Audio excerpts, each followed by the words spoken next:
ഭാഷയെ നമുക്കിപ്പോൾ ഒരു സോഫ്റ്റ്വെയർ ആയിട്ട് എടുക്കാമെങ്കിൽ അതിനൊരു ഹാർഡ്വെയർ വേണം. ആ ഹാർഡ്വെയർ ആണ് ബ്രെയിൻ.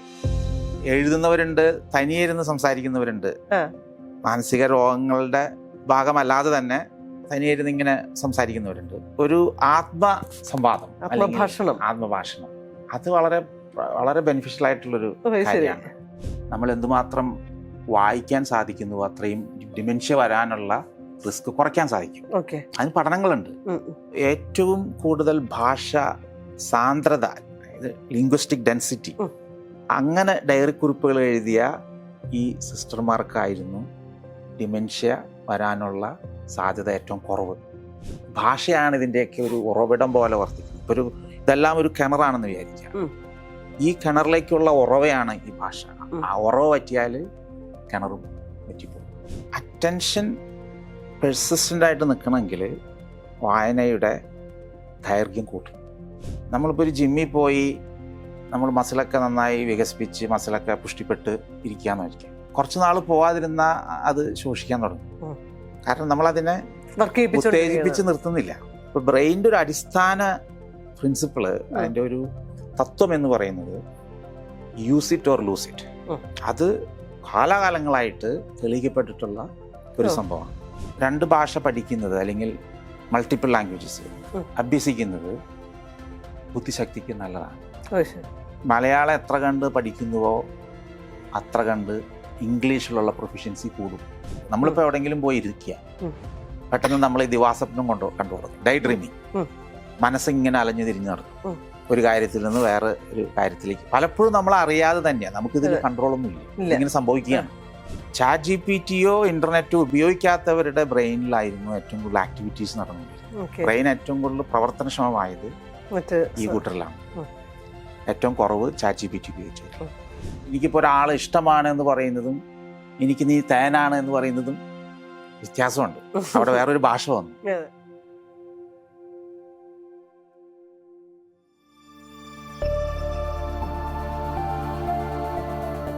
മനുഷ്യന്റെ പരിണാമത്തില് മൃഗങ്ങളിൽ നിന്ന് മനുഷ്യരെ വേർതിരിച്ച് നിർത്തുന്ന ഏറ്റവും വലിയ ഘടകം എന്ന് പറയുന്നത് മനുഷ്യൻ സ്വായത്തമാക്കിയിട്ടുള്ള ഭാഷയാണ് എന്ന് പറയും. ഒരുപാട് പഠനങ്ങൾ നടന്നിട്ടുണ്ട്. ഭാഷയുടെ എവല്യൂഷനായിട്ട് ബന്ധപ്പെട്ട് ഒരുപാട് സ്റ്റഡീസ് നടന്നിട്ടുണ്ട്.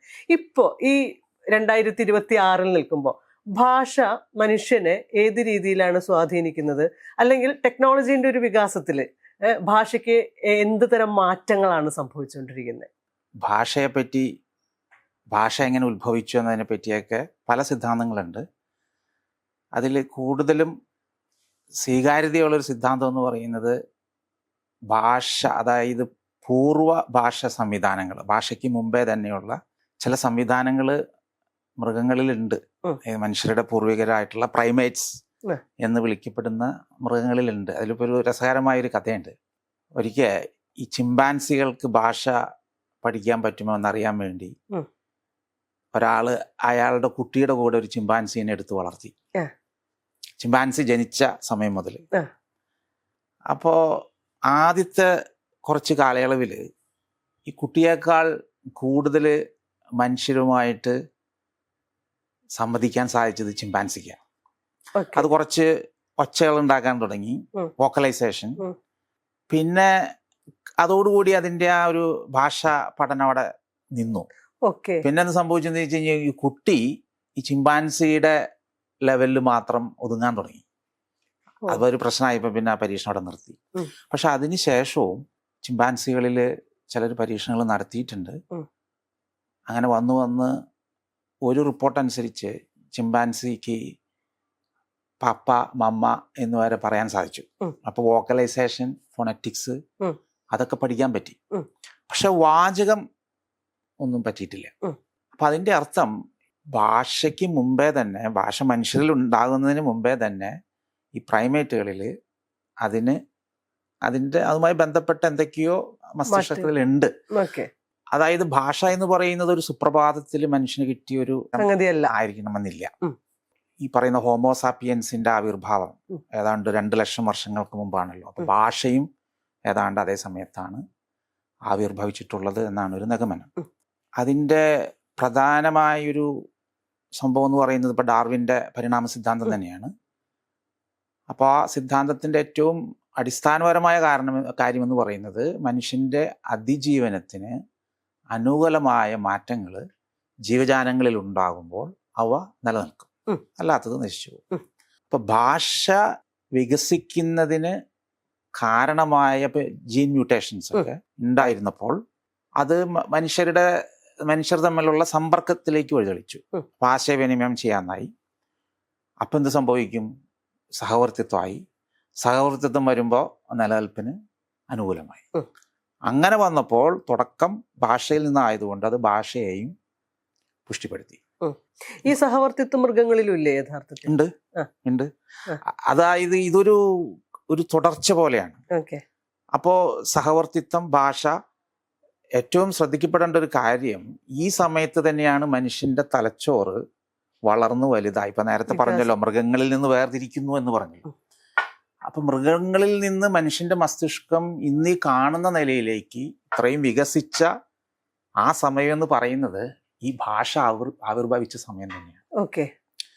ഈ സാമൂഹികമായ ഇടപഴകലുകളും ഭാഷയും ഏതാണ്ട് ഒരേ സമയത്ത് വന്നിട്ടുള്ളത്. ആ ഈ മനുഷ്യന്റെ പരിണാമവും ഉത്ഭവം, വികാസം, വളർച്ച നമ്മൾ ഇന്ന് നിലയിലെത്തിയപ്പോൾ ഇന്നും നമ്മൾ അനുഭവിക്കുന്നത് അന്ന് ലക്ഷക്കണക്കിന് വർഷങ്ങൾക്ക് മുമ്പ് ഇവോൾവ് ചെയ്ത് വന്ന ഗുണങ്ങൾ തന്നെയാണ്. അത് അടിസ്ഥാനപരമാണ്. അത് നമ്മുടെ ഫൗണ്ടേഷനാണ്. അത് വിട്ടിട്ടൊരു കളി സാധിക്കുമെന്ന് എനിക്ക് തോന്നുന്നില്ല. ആ ബേസിക് മാറ്റങ്ങൾ സംഭവിച്ചത് മ്യൂട്ടേഷൻ വഴിയുള്ള മാറ്റങ്ങളാണ് ആയിരിക്കണം. കാരണം ഭാഷയുമായി ബന്ധപ്പെട്ടൊരു ജീനുണ്ട്. അതായത് അതിനെ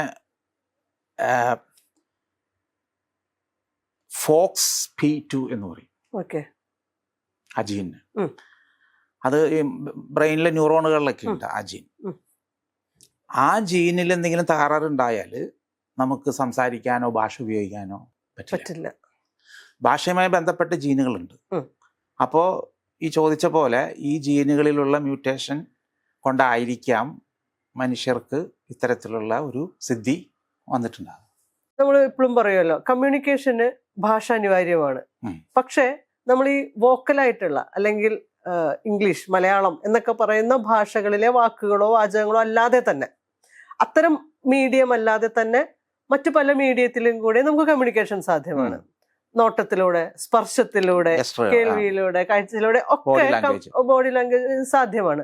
അതിൽ നിന്ന് ഭാഷയെ വേർതിരിക്കുന്നത് എന്താണ് യഥാർത്ഥത്തിൽ? ഭാഷ ആശയവിനിമയത്തിനുള്ളതാണ്, അത് ശരി തന്നെ.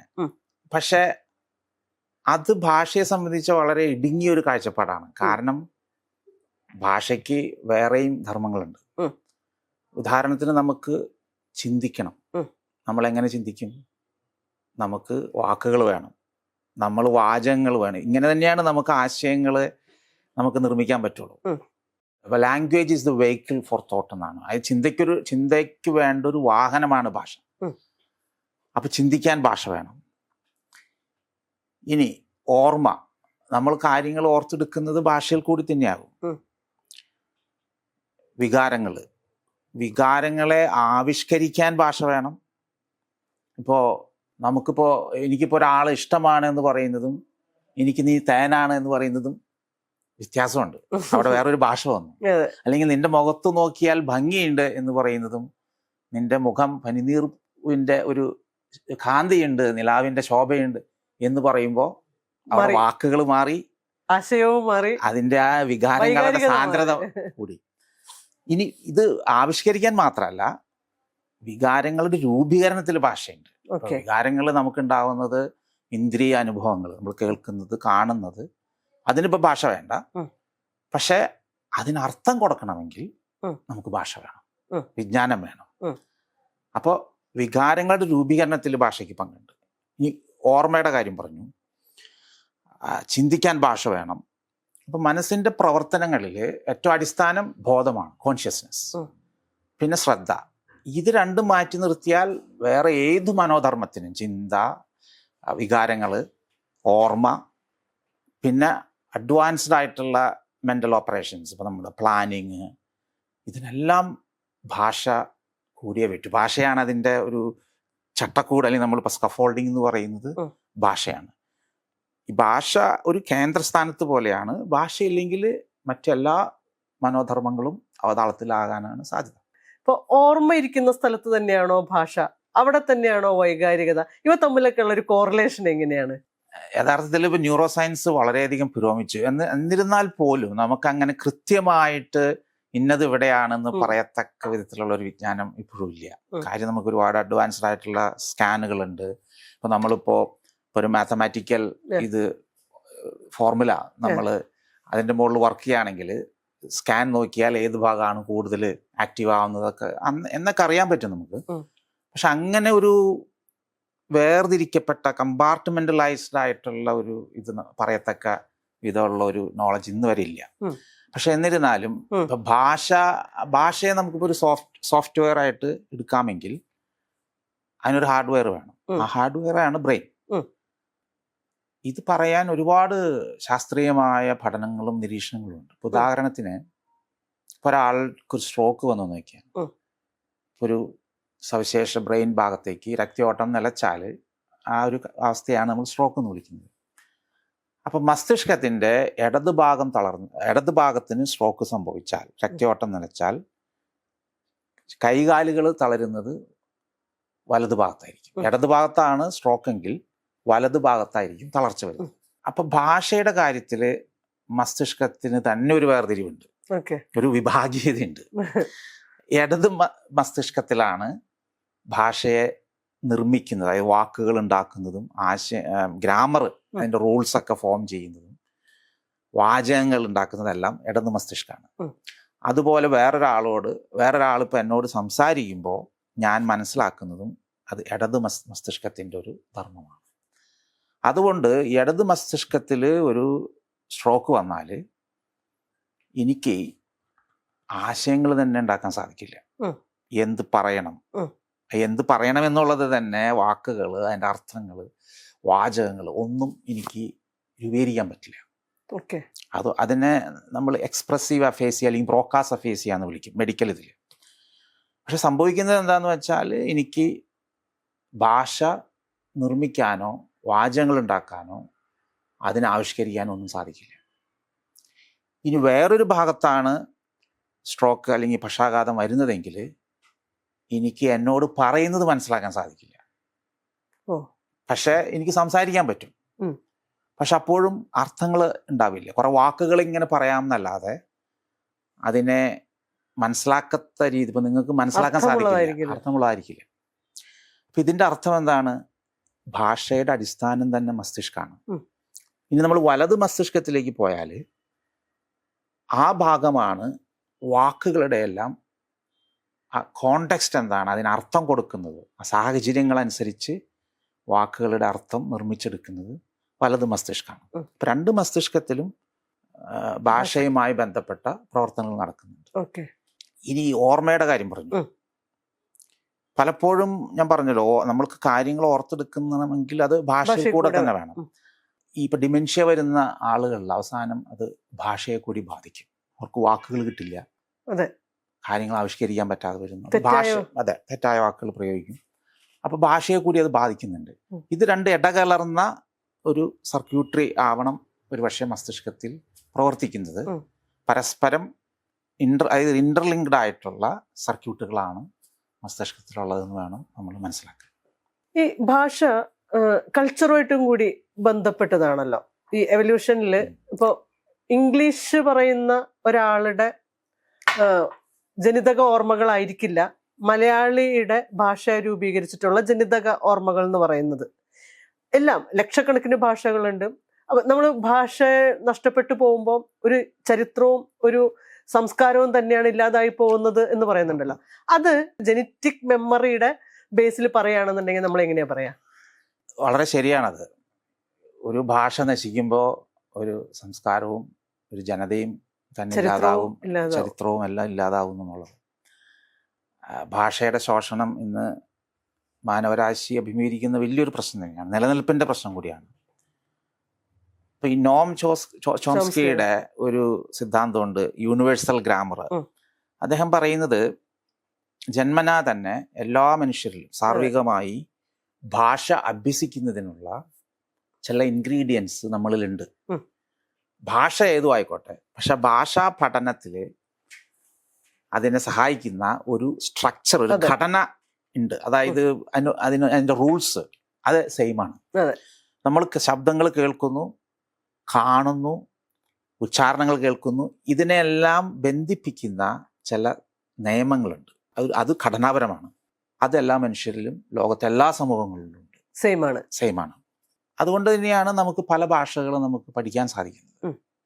പക്ഷേ ഒരു കൾച്ചറിൽ ഉള്ള ഒരു ഭാഷ, അതൊരു ഭാഷ മാത്രമല്ലല്ലോ. ഞാൻ പറഞ്ഞതുപോലെ വൈകാരികമായ ഘടകങ്ങളുണ്ട്, ഓർമ്മകളുണ്ട്, ചരിത്രമുണ്ട്, ഒരു ജനതയുടെ തന്നെ ഓർമ്മയുണ്ട്, ആചാരങ്ങളുണ്ട്.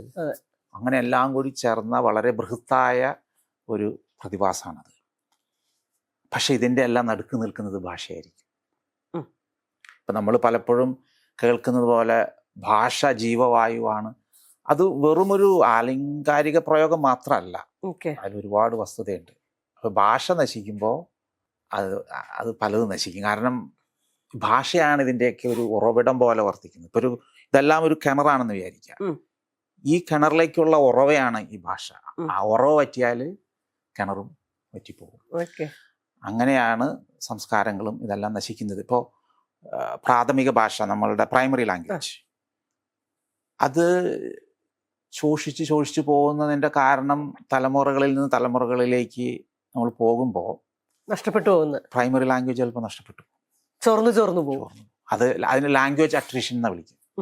ഇപ്പോൾ ഭാഷയുടെ ഡെവലപ്മെന്റിന്റെ സമയത്ത് ഒരുപാട് സ്ക്രിപ്റ്റുകൾ ഉണ്ടായിട്ടുണ്ട്.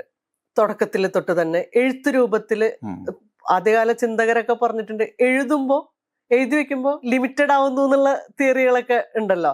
ചിന്തകരുടെ മസ്തിഷ്കവും അല്ലെങ്കിൽ ലിറ്ററേച്ചർ ഉപയോഗിച്ചിട്ട് ആവിഷ്കരിക്കുന്ന ആളുകളുടെ ഇപ്പോഴത്തെ കാലം എടുത്താൽ പോലും നമ്മൾ സംസാരിക്കുന്ന ഭാഷയിൽ നിന്ന് വ്യത്യസ്തമായിട്ടാണ് എഴുത്തുകാര്. ഇപ്പൊ പോയട്രി എന്ന് പറയുന്നത് ഭാഷയുടെ ഏറ്റവും മനോഹരമായിട്ടുള്ള ഒരു പ്രയോഗമാണ്. അതേപോലെ തന്നെ ഒരു വലിയ തിയറികളൊക്കെ നമ്മൾ ഉണ്ടാക്കി വെക്കുന്നതും ഭാഷയുടെ വേറെ ഒരു രൂപത്തിലാണ്. അപ്പൊ പലതരത്തില് സംസാര ഭാഷയിൽ നിന്ന് കടന്നിട്ട് എഴുത്തുകാർ ഉപയോഗിക്കുന്നത്, സയന്റിസ്റ്റുകൾ ഉപയോഗിക്കുന്നത്, സാഹിത്യകാരന്മാർ ഉപയോഗിക്കുന്നത് ഒക്കെ തമ്മിൽ വലിയ വ്യത്യാസമുണ്ട്. ഇതിന്റെ ഒക്കെ വ്യത്യാസം എവിടെയായിരിക്കണേ? ഈ സാഹിത്യത്തിൽ കുറച്ചുകൂടി വൈകാരികത കിടക്കുന്നുണ്ടോ? മറ്റേതിനകത്ത് കുറച്ച് തിയറികൾ, എങ്ങനെയാണ് അത് വ്യത്യാസപ്പെട്ടിരിക്കുന്നത്? ആക്ച്വലി ഒരു കാഴ്ചപ്പാട്, പുസ്തകങ്ങളായിരുന്നു ശരിക്കുള്ള വിപ്ലവം. ഏജ് ഓഫ് എൻലൈറ്റൻമെന്റിന്റെ ആ കാലയളവില് 15-ാം നൂറ്റാണ്ടോടുകൂടിയാണെന്ന് തോന്നുന്നു പ്രിന്റ് പുസ്തകങ്ങൾ വരുന്നു. അതൊരു water shed in human history എന്നാണ് പല ചിന്തകരും അതിനെ വിശേഷിപ്പിക്കുന്നത്. കാരണം പുസ്തകങ്ങൾ ആശയങ്ങൾ പ്രചരിപ്പിച്ചു, ആശയങ്ങളിൽ കൂടെ വിപ്ലവം ഉണ്ടായി. മാത്രമല്ല അത് സയൻസിനെ പരിപോഷിപ്പിച്ചു. പിന്നെ ഈ പറഞ്ഞ പോലെ കല, സാഹിത്യം, പോയട്രി എന്ന് പറഞ്ഞാൽ അത് അബ്സല്യൂട്ട്ലി കറക്റ്റാണ്. മനുഷ്യൻ്റെ ഏറ്റവും ഹയസ്റ്റ് ആയിട്ടുള്ള മെൻ്റൽ ഫാക്കൽറ്റിയാണ്. അതിനെ നമ്മൾ ഇമാജിനേറ്റീവ് ക്രിയേറ്റിവിറ്റി. പക്ഷെ ഇതെല്ലാം ഭാഷയിൽ കൂടിയാണല്ലോ. അങ്ങനെ വന്ന് ഈ പുസ്തകങ്ങളിൽ എഴുത്ത് എന്ന് പറയുമ്പോൾ ഇന്നിപ്പോൾ നമ്മൾ എത്ര പേര്, ഞാൻ ഉൾപ്പെടെ എത്ര പേര് എന്തുമാത്രം എഴുതുന്നുണ്ട്. പക്ഷെ എൻ്റെ ചെറുപ്പത്തിൽ, ഞാൻ കുട്ടിയായിരിക്കുമ്പോൾ അന്നൊരു സമ്പ്രദായം ഉണ്ടായിരുന്നു, അറിയാമല്ലോ, ഈ ഇൻലൻഡിൽ കത്തെഴുതുന്നത്. അപ്പോൾ വീട്ടുകാർക്കും കുടുംബത്തിൽ പെട്ട മറ്റു ബന്ധുക്കൾക്കൊക്കെ നമ്മൾ കത്തെഴുതും. അത് ഒരു 2-3 പേജ് ഉണ്ടാവും. നിസ്സാര കാര്യങ്ങളായിരിക്കാം, അവിടെ എന്തുണ്ട്, അവിടെ മഴയുണ്ടോ. പക്ഷേ അതിൻ്റെയൊക്കെ വില നമ്മൾ മനസ്സിലാക്കിയിട്ടില്ല എന്ന് വേണം കരുതാൻ. കാരണം ഭാഷയ്ക്ക് 4 ഘടകങ്ങളുണ്ടല്ലോ: എഴുത്ത്, വായന, പിന്നെ സംസാരിക്കുക, പറയുന്നത് കേൾക്കുക. അതിൽ വായനയേക്കാൾ ഒരു പടി മുന്നോട്ട് പോയിട്ടാണ് എഴുത്ത് വരുന്നത്. കാരണം എഴുത്ത് വരുമ്പോൾ നമുക്ക് സമയമെടുത്ത് എഴുതാം, ആശയങ്ങൾ ഉണ്ടാക്കാം, അത് ഇഷ്ടമുള്ള രീതിയിൽ പ്രകാശിപ്പിക്കാം. അതിന് മാത്രമായിട്ട് ഇപ്പോൾ എൻ്റെ ഒരു ഇതിൽ മസ്തിഷ്കത്തിൽ അതിന് തന്നെ ഒരു സർക്യൂട്ടറിയും അതിന് ഡെഡിക്കേറ്റഡ് ആയിട്ടുള്ള കുറേ ന്യൂറോൺസുകളും ഉണ്ട് എന്ന് വേണം മനസ്സിലാക്കാൻ. ഓക്കെ, എല്ലാത്തിനും ഒരേ സെറ്റ് ഓഫ് ന്യൂറോൺസ് അല്ല. അപ്പോൾ എഴുത്തെന്ന് പറയുന്നത് ഇന്ന് എന്തുമാത്രം നമ്മൾ എഴുതുന്നുണ്ട്. ഒരു ആപ്ലിക്കേഷൻ ഫില്ലപ്പ് ചെയ്യാനായിട്ട് നമ്മൾ എഴുതാം, അല്ലെങ്കിൽ വേറെ എന്തെങ്കിലും അങ്ങനത്തെ കാര്യങ്ങൾക്ക് എഴുതാമെന്നല്ലാതെ വേറെ എന്തുമാത്രം നമ്മൾ എഴുതുന്നുണ്ട്. അന്ന് ഇൻലൻഡ് എഴുതിക്കൊണ്ടിരുന്ന ആ സമ്പ്രദായം പോലും ഇപ്പം ഇല്ല. ഇപ്പോഴത്തെ എഴുത്തുകളെന്ന് പറയുന്നത് ഇപ്പോൾ ഡിജിറ്റൽ പ്ലാറ്റ്ഫോമിലുള്ള ഹ്രസ്വമായിട്ടുള്ള ഷോർട്ട് മെസ്സേജുകളായിരിക്കും ഇന്നത്തെ എഴുത്ത്. അത് തന്നെ ഭാഷയുടെ ശോഷണത്തിലേക്ക് നയിക്കുന്ന ഒരു പ്രധാന കാര്യമാണ്. ഒരു കണക്കനുസരിച്ച് പുസ്തകങ്ങൾ വായിക്കുന്നതിലുള്ള റീഡർഷിപ്പ് ഈ കഴിഞ്ഞ ഒരു 20-25 വർഷങ്ങളായിട്ട് 40% കുറഞ്ഞു എന്നുള്ളതാണ്. ഗാർഡിയൻ പത്രത്തിൽ ഒരു റിപ്പോർട്ട് ഉണ്ടായിരുന്നു, പത്രങ്ങൾ വായിക്കുന്നവരുടെ എണ്ണം 25% കുറഞ്ഞു. 2015 വന്ന റിപ്പോർട്ടാണ്. അപ്പോൾ അതിലും കുറഞ്ഞു കാണും. അപ്പോൾ വായന നിൽക്കുമ്പോൾ പുസ്തകങ്ങളും നിലച്ചു തുടങ്ങും.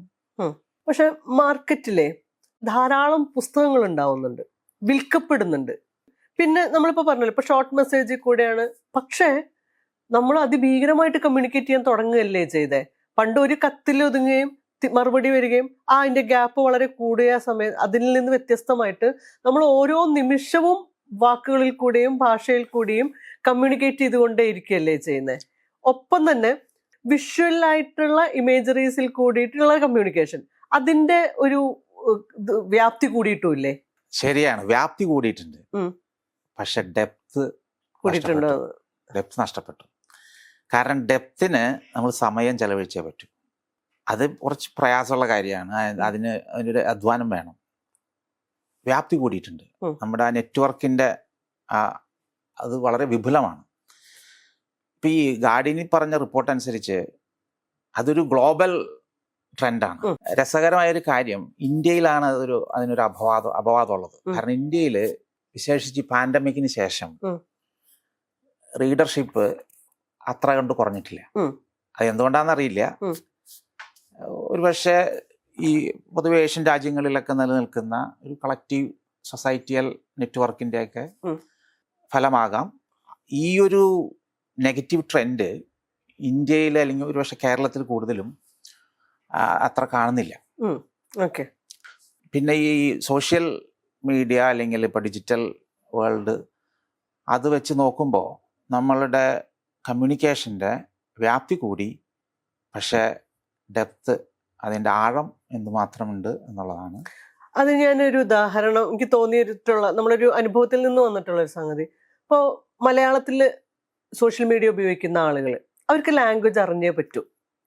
പ്രത്യേകിച്ച് മലയാള ഭാഷയിൽ കൃത്യമായ വാചകങ്ങളും വാക്കുകളും ഉപയോഗിച്ച് കമ്മ്യൂണിക്കേഷൻ നടക്കണമെങ്കിൽ, ആ മീഡിയം ഇപ്പോൾ ഫേസ്ബുക്ക് ഉപയോഗിക്കണമെങ്കിൽ നമുക്ക് ഭാഷയെ ഒരു പരിധി വരെ അറിഞ്ഞേ പറ്റൂ. അക്ഷരത്തെറ്റില്ലാതെ എഴുതിയേ പറ്റൂ. എഴുതുന്നതിനുള്ള പുതിയ ടെക്നോളജിക്കൽ ഫോണിൽ തന്നെ എഴുതാവുന്ന ടൂൾസ് ഉണ്ട്, അങ്ങനെ പലതരത്തിൽ. പക്ഷെ നിങ്ങൾ ഈ പറഞ്ഞതുപോലെ ഒരു സാഹിത്യത്തെ സമീപിച്ചിരുന്നത് പോലെയോ അല്ലെങ്കിൽ ഒരു ഗൗരവമുള്ള സംഗതിയെ സമീപിച്ചതുപോലെയല്ല.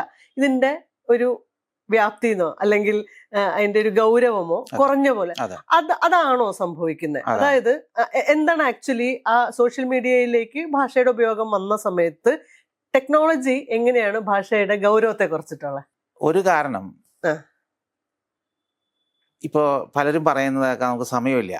അപ്പൊ സമയം ലാഭിക്കാനായിട്ട് ചെയ്യുന്ന ഒരു കാര്യമാണ് എഴുതുന്നതിന്റെ ദൈർഘ്യം കുറയ്ക്കുക, വായിക്കുന്നതിന്റെ ദൈർഘ്യം കുറയ്ക്കുക, കൂടുതൽ ആളുകളിലേക്ക് നമ്മൾ പറയുന്നത് എത്തിക്കുക. അപ്പൊ അധികം നേരം എഴുതിക്കൊണ്ടിരിക്കാൻ പറ്റില്ല, അധികം നേരം വായിക്കാനും പറ്റില്ല.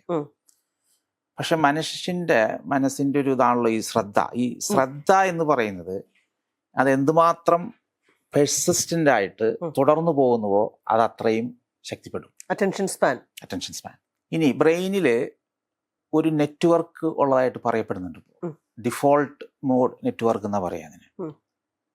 അത് ഇപ്പോൾ സ്കാൻ ചെയ്ത് നോക്കിയാൽ അത് കാണില്ല. അതങ്ങനെ അത്ര കണ്ടൊരു കോൺക്രീറ്റ് ആയിട്ടുള്ളൊരു നെറ്റ്വർക്ക് അല്ല. പക്ഷെ ന്യൂറോ സയൻറ്റിസ്റ്റുകൾക്കിടയിൽ ഇങ്ങനെ പ്രവർത്തിക്കുന്ന മസ്തിഷ്കത്തിൽ ഒരു ശൃംഖലയുണ്ട് എന്നൊരു ധാരണയുണ്ട്. ഈ ഡിഫോൾട്ട് മോഡ് നെറ്റ്വർക്കിന്റെ പണി എന്താന്ന് വെച്ചാൽ, അത് ഡിഫോൾട്ട് എന്ന് പറയുമ്പോൾ തന്നെ അറിയാലോ, അത് സാധാരണ രീതിയിൽ സംഭവിക്കുന്ന ഒരു കാര്യമാണ്. നമ്മളിപ്പോൾ എവിടെയെങ്കിലും പോയി ഇരിക്കുക, പെട്ടെന്ന് നമ്മൾ ഈ ദിവാസ്വപ്നം കണ്ടു കൊടുക്കും, ഡേ ഡ്രീമിങ്. മനസ്സിങ്ങനെ അലഞ്ഞു തിരിഞ്ഞു നടക്കും ഒരു കാര്യത്തിൽ നിന്ന് വേറെ ഒരു കാര്യത്തിലേക്ക്. പലപ്പോഴും നമ്മൾ അറിയാതെ തന്നെയാണ്, നമുക്കിതിൽ കൺട്രോളൊന്നും ഇല്ല, ഇങ്ങനെ സംഭവിക്കുകയാണ് അല്ലേ? അത് ഇത് ചിന്തിച്ചളയാന്ന് പറഞ്ഞിട്ടല്ല, അല്ല, അത് അങ്ങനെ ഒരു ഓട്ടോമാറ്റിക് എന്നുള്ള രീതിയിൽ സംഭവിച്ചു പോകുന്നതാണ്. നമ്മൾ ഇങ്ങനെ ദിവാസ്വപ്നം കണ്ട് പല കാര്യങ്ങളെ പറ്റി ഇങ്ങനെ ആലോചിച്ച് ഇങ്ങനെ ഇരിക്കുമ്പോഴോ യാത്ര ചെയ്യുമ്പോഴോ എപ്പോഴായാലും അത് ബൈ ഡിഫോൾട്ട് മനസ്സിന്റെ പ്രവർത്തനം അങ്ങനെയാണെന്നാണ് ഇപ്പോഴത്തെ ഒരു കാഴ്ചപ്പാട്. അത് ഈ ഡിഫോൾട്ട് മോഡ് നെറ്റ്വർക്ക് എന്ന് പറയുന്ന മസ്തിഷ്ക ശൃംഖലയുടെ പ്രവർത്തനം കൊണ്ടാണ്. അതിൻ്റെ ഒരു പ്രശ്നം എന്താണെന്ന് വെച്ചാൽ ഇത് വളരെ സജീവമാകുമ്പോൾ നമുക്ക് ശ്രദ്ധ ഒരു കാര്യത്തിലേക്ക് മാത്രമായിട്ട് ഞാൻ നേരത്തെ പറഞ്ഞ ഡെപ്തിലേക്ക് പോകാൻ പറ്റില്ല. കാരണം മനസ്സിങ്ങനെ അലഞ്ഞിരിഞ്ഞിങ്ങനെ പോകും, വാണ്ടറിങ് ആണ്. അത് നമ്മളൊന്ന് കണ്ട് അത് കഴിഞ്ഞാൽ വേറൊന്ന് കാണുമ്പോൾ അതിലേക്ക് ശ്രദ്ധ പോകും. ഈ ഡിഫോൾട്ട് മോഡ് നെറ്റ്വർക്ക് എന്ന് പറയുന്നത് ചിന്തയുമായി ബന്ധപ്പെട്ടിട്ടല്ലേ? സത്യത്തിൽ നേരത്തെ ഈ ടെക്നോളജി സോഷ്യൽ മീഡിയ ഒക്കെ കാലത്തിന് മുമ്പ് നമ്മുടെ സംസാരങ്ങളിൽ ഈ ഡിഫോൾട്ട് മോഡ് അല്ലേ വർക്ക് ചെയ്തിട്ടുള്ളത്? പക്ഷെ ഈ ഡിജിറ്റൽ പ്ലാറ്റ്ഫോം വന്നതോടുകൂടി ഡിഫോൾട്ട് മോഡ് നെറ്റ്വർക്കിനെ പരിപോഷിക്കുന്നത് അല്ലെങ്കിൽ അതിനെ ത്വരിതപ്പെടുത്തുന്ന തരത്തിലുള്ള ഒരു മാറ്റങ്ങളാണ് നടന്നുകൊണ്ടിരിക്കുന്നത്. കാരണം നമുക്ക് ഒരു നെറ്റ്വർക്ക് കഴിഞ്ഞ് നമുക്ക് വേറെ നെറ്റ്വർക്ക് ഉണ്ട്, അല്ലെങ്കിൽ ഇപ്പോൾ വാട്സാപ്പ് ഗ്രൂപ്പിൽ തന്നെ ഒരെണ്ണം കഴിഞ്ഞാൽ വേറൊന്നുണ്ട്, അല്ലെങ്കിൽ അപ്പോൾ അവിടുന്ന് അപ്പം തന്നെ വേറൊരു മെസ്സേജ് ഇങ്ങോട്ട് വരുന്നു, അപ്പോൾ നമ്മുടെ ശ്രദ്ധ അങ്ങോട്ട് പോയി, അപ്പോൾ ഇതിനിടയ്ക്ക് വേറൊന്ന് ഫോർവേഡ് ചെയ്യണം. ഇപ്പോൾ നമ്മളിപ്പോൾ വാട്സാപ്പ് ഗ്രൂപ്പിൽ നോക്കിയാൽ തന്നെ ഫോർവേഡുകൾ വരും. അല്ല, ചുരുങ്ങിയത് എൻ്റെ നിരീക്ഷണത്തിൽ പെട്ടൊരു കാര്യമാണ്, പല ഫോർവേഡുകളും ഫാക്ച്വലി ഇൻകറക്റ്റ് ആണ്, ഫേക്ക് ന്യൂസുകളുണ്ടാവും. പക്ഷെ ഈ ഫോർവേഡ് ചെയ്യുന്ന ആൾക്ക് അതൊന്ന് വായിക്കാൻ സമയമുണ്ടായിരുന്നെങ്കിൽ അത് സംഭവിക്കില്ല. കാരണം ഈ അയക്കുന്നവരൊക്കെ വളരെ ബുദ്ധിമാന്മാരാണ്. അവർക്കത് വായിക്കാൻ സമയമുണ്ടായിരുന്നെങ്കിൽ ഈ ഒരു തെറ്റ് സംഭവിക്കില്ല. അപ്പോൾ വായിക്കാനുള്ള ആ ഒരു ശ്രദ്ധയോ ക്ഷമയോ അവിടെ ഇല്ല. കാരണം ഈ പറയുന്ന ഈ ദ്രുതഗതിയിലുള്ള ഷിഫ്റ്റിംഗ് ആണ്. അത് ഡിഫോൾട്ട് മോഡ് നെറ്റ്വർക്കിന്റെ പ്രവർത്തനം കൊണ്ടുണ്ടാവുന്നു. അതിന് കൂടുതൽ സഹായിക്കുന്നത് ഈ ഡിജിറ്റൽ മീഡിയയാണ്. കാരണം അതിൽ അനന്തമായ സാധ്യതകളുണ്ട്. അപ്പോൾ ഈ അലഞ്ഞു തിരിഞ്ഞു പോകുന്ന മനസ്സിന് ഏറ്റവും അനുയോജ്യകരമായ ഒരു ഭൂമിയാണ് ഈ ഡിജിറ്റൽ വേൾഡ്. അതല്ലെങ്കിൽ നമുക്കൊരു പുസ്തകമേ കൂടെ ഉണ്ടാവുള്ളൂ, പുസ്തകം വായിക്കണം. ഇപ്പം ടി വി വന്ന കാലത്ത് പോലും ഇതത്ര ഉണ്ടായിരുന്നില്ല. ആരോ പറയുണ്ടായിരുന്നു, ടി വി നമ്മളിപ്പോൾ കണ്ടാലും ഏതാനും മണിക്കൂറുകൾ കാണും. പക്ഷെ സ്മാർട്ട് ഫോൺ വന്നതോടുകൂടി അത് ആവശ്യപ്പെടുന്നത് നമ്മുടെ ജീവിതം തന്നെയാണ് എന്ന് ജെയിംസ് മാരിയറ്റ് അദ്ദേഹത്തിന്റെ ലേഖനത്തിൽ പറയുന്നുണ്ട്, ടൈംസിൽ പ്രസിദ്ധീകരിച്ചില്ലേ. സോഷ്യൽ മീഡിയ ഉപയോഗിക്കുന്ന ആളുകളുടെ പ്രായത്തെ പറ്റിയിട്ട് നമ്മൾ സംസാരിക്കുമ്പോൾ, ഇപ്പോൾ ഫേസ്ബുക്ക് ഉപയോഗിക്കുന്നത് ഏതാണ്ട് നമ്മുടെയൊക്കെ ഒരു പ്രായത്തിൽ വരുന്ന ആളുകൾ, അതിനകത്ത് ലോങ് സ്ക്രിപ്റ്റുകൾ എഴുതാൻ ഇപ്പോഴും ശ്രമം നടത്തുന്നുണ്ട്. ഈ FBക്ക് പോലും വലിയ പ്രായമില്ല നമ്മളുടെ ഒരു ഇത് വെച്ച് നോക്കുമ്പോൾ. പുതുതായിട്ട് വന്ന ഇൻസ്റ്റാഗ്രാം, അതിനകത്ത് എഴുതുന്ന ടെക്സ്റ്റിന്റെ വലിപ്പം എന്ന് പറയുന്നത് കമ്പാരിറ്റീവ്ലി ഭയങ്കര ഷോർട്ടാണ്. അത് ഉപയോഗിക്കുന്ന ആളുകളുടെ ജനറേഷൻ എന്ന് പറയുന്നത് ജെൻസിയും ആൽഫയും ഒക്കെ ആയിട്ടുള്ള ആളുകളാണ് നമ്മളുടെ ഒരു ജനറേഷനിൽ.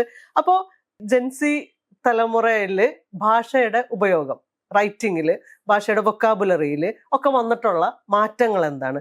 ഈ ഒരു നമ്മൾ ആ ഒരു തലമുറ അല്ലെങ്കിൽ അതിന് മുമ്പത്തെ തലമുറയ്ക്ക് ഈ പറയുന്ന ഓർമ്മകളുടെയും വായനയുടെയും പത്രത്തിന്റെയും പുസ്തകങ്ങളുടെയും ഒക്കെ ഒരു ശേഖരം ഉണ്ടായിരുന്നു. ഇനി അതങ്ങനെയാണോ സംഭവിക്കുന്നത്? അറിയാലോ, ഇപ്പൊ ഈ തലമുറ അവർക്ക് ഡിജിറ്റൽ അല്ലാതെ ഇരുന്നൊരു ലോകത്തെ പറ്റി അറിയുപോലും ഒരു ധാരണയുമില്ല. അത് കണ്ടിട്ടില്ല അവര്. അത് വേറൊരു ലോകമാണ്. അതനുസരിച്ചുള്ള പ്രതീക്ഷകളെ നമുക്ക് പാടുള്ളൂ. അല്ലെങ്കിൽ നമ്മളത് മനസ്സിലാക്കണം. ഇപ്പൊ ഇൻസ്റ്റാഗ്രാമിന്റെ കാര്യം പറഞ്ഞു. ഇങ്ങനെ ചെറുതായ വളരെ ഹ്രസ്വമായ ഇതിൽ മാത്രം ഒതുങ്ങി നിൽക്കുമ്പോൾ അറ്റൻഷൻ സ്പാൻ കുറഞ്ഞു എന്ന് പറഞ്ഞല്ലോ. ഇപ്പോൾ എൻ്റെ ഒരു അറിവ് പ്രകാരം ഒരുപാട് പേർക്ക് ഡയഗ്നോസ് ചെയ്യപ്പെടുന്ന ഒരു അസുഖമാണ് ADHD, attention deficit hyper activity disorder. Hyper activity എന്ന് പറയുന്ന അതൊരു ക്ലാസിക് ADHD ഉണ്ട് കുട്ടികളിൽ ഉണ്ടാകുന്നത്, അത് ഉള്ളൊരു അസുഖമാണ്. പക്ഷേ ഈ അടുത്ത കാലത്തായിട്ട് ADHD എന്ന് പറയുന്നത് ഇത്തരത്തിൽ അറ്റൻഷൻ സ്പാൻ കുറയുന്ന എന്തിനേയും ADHD എന്ന് വിളിക്കുന്ന ഒരു പ്രവണത ഉണ്ട് ഇപ്പോൾ. കാരണം ഇപ്പോൾ വായിക്കുമ്പോൾ നമുക്ക് ഒരു പേജ് അല്ലെങ്കിൽ 2 പേജ് ഒറ്റയിരിപ്പിന് വായിക്കാൻ പറ്റാതെ വന്നു കഴിഞ്ഞാൽ അത് നമ്മളുടെ അറ്റൻഷൻ സ്പാൻ അവിടെ കുറഞ്ഞു എന്ന് വേണം നമ്മൾ അങ്ങനെ ഒരു അവസ്ഥയിലേക്ക് പോവാണ്.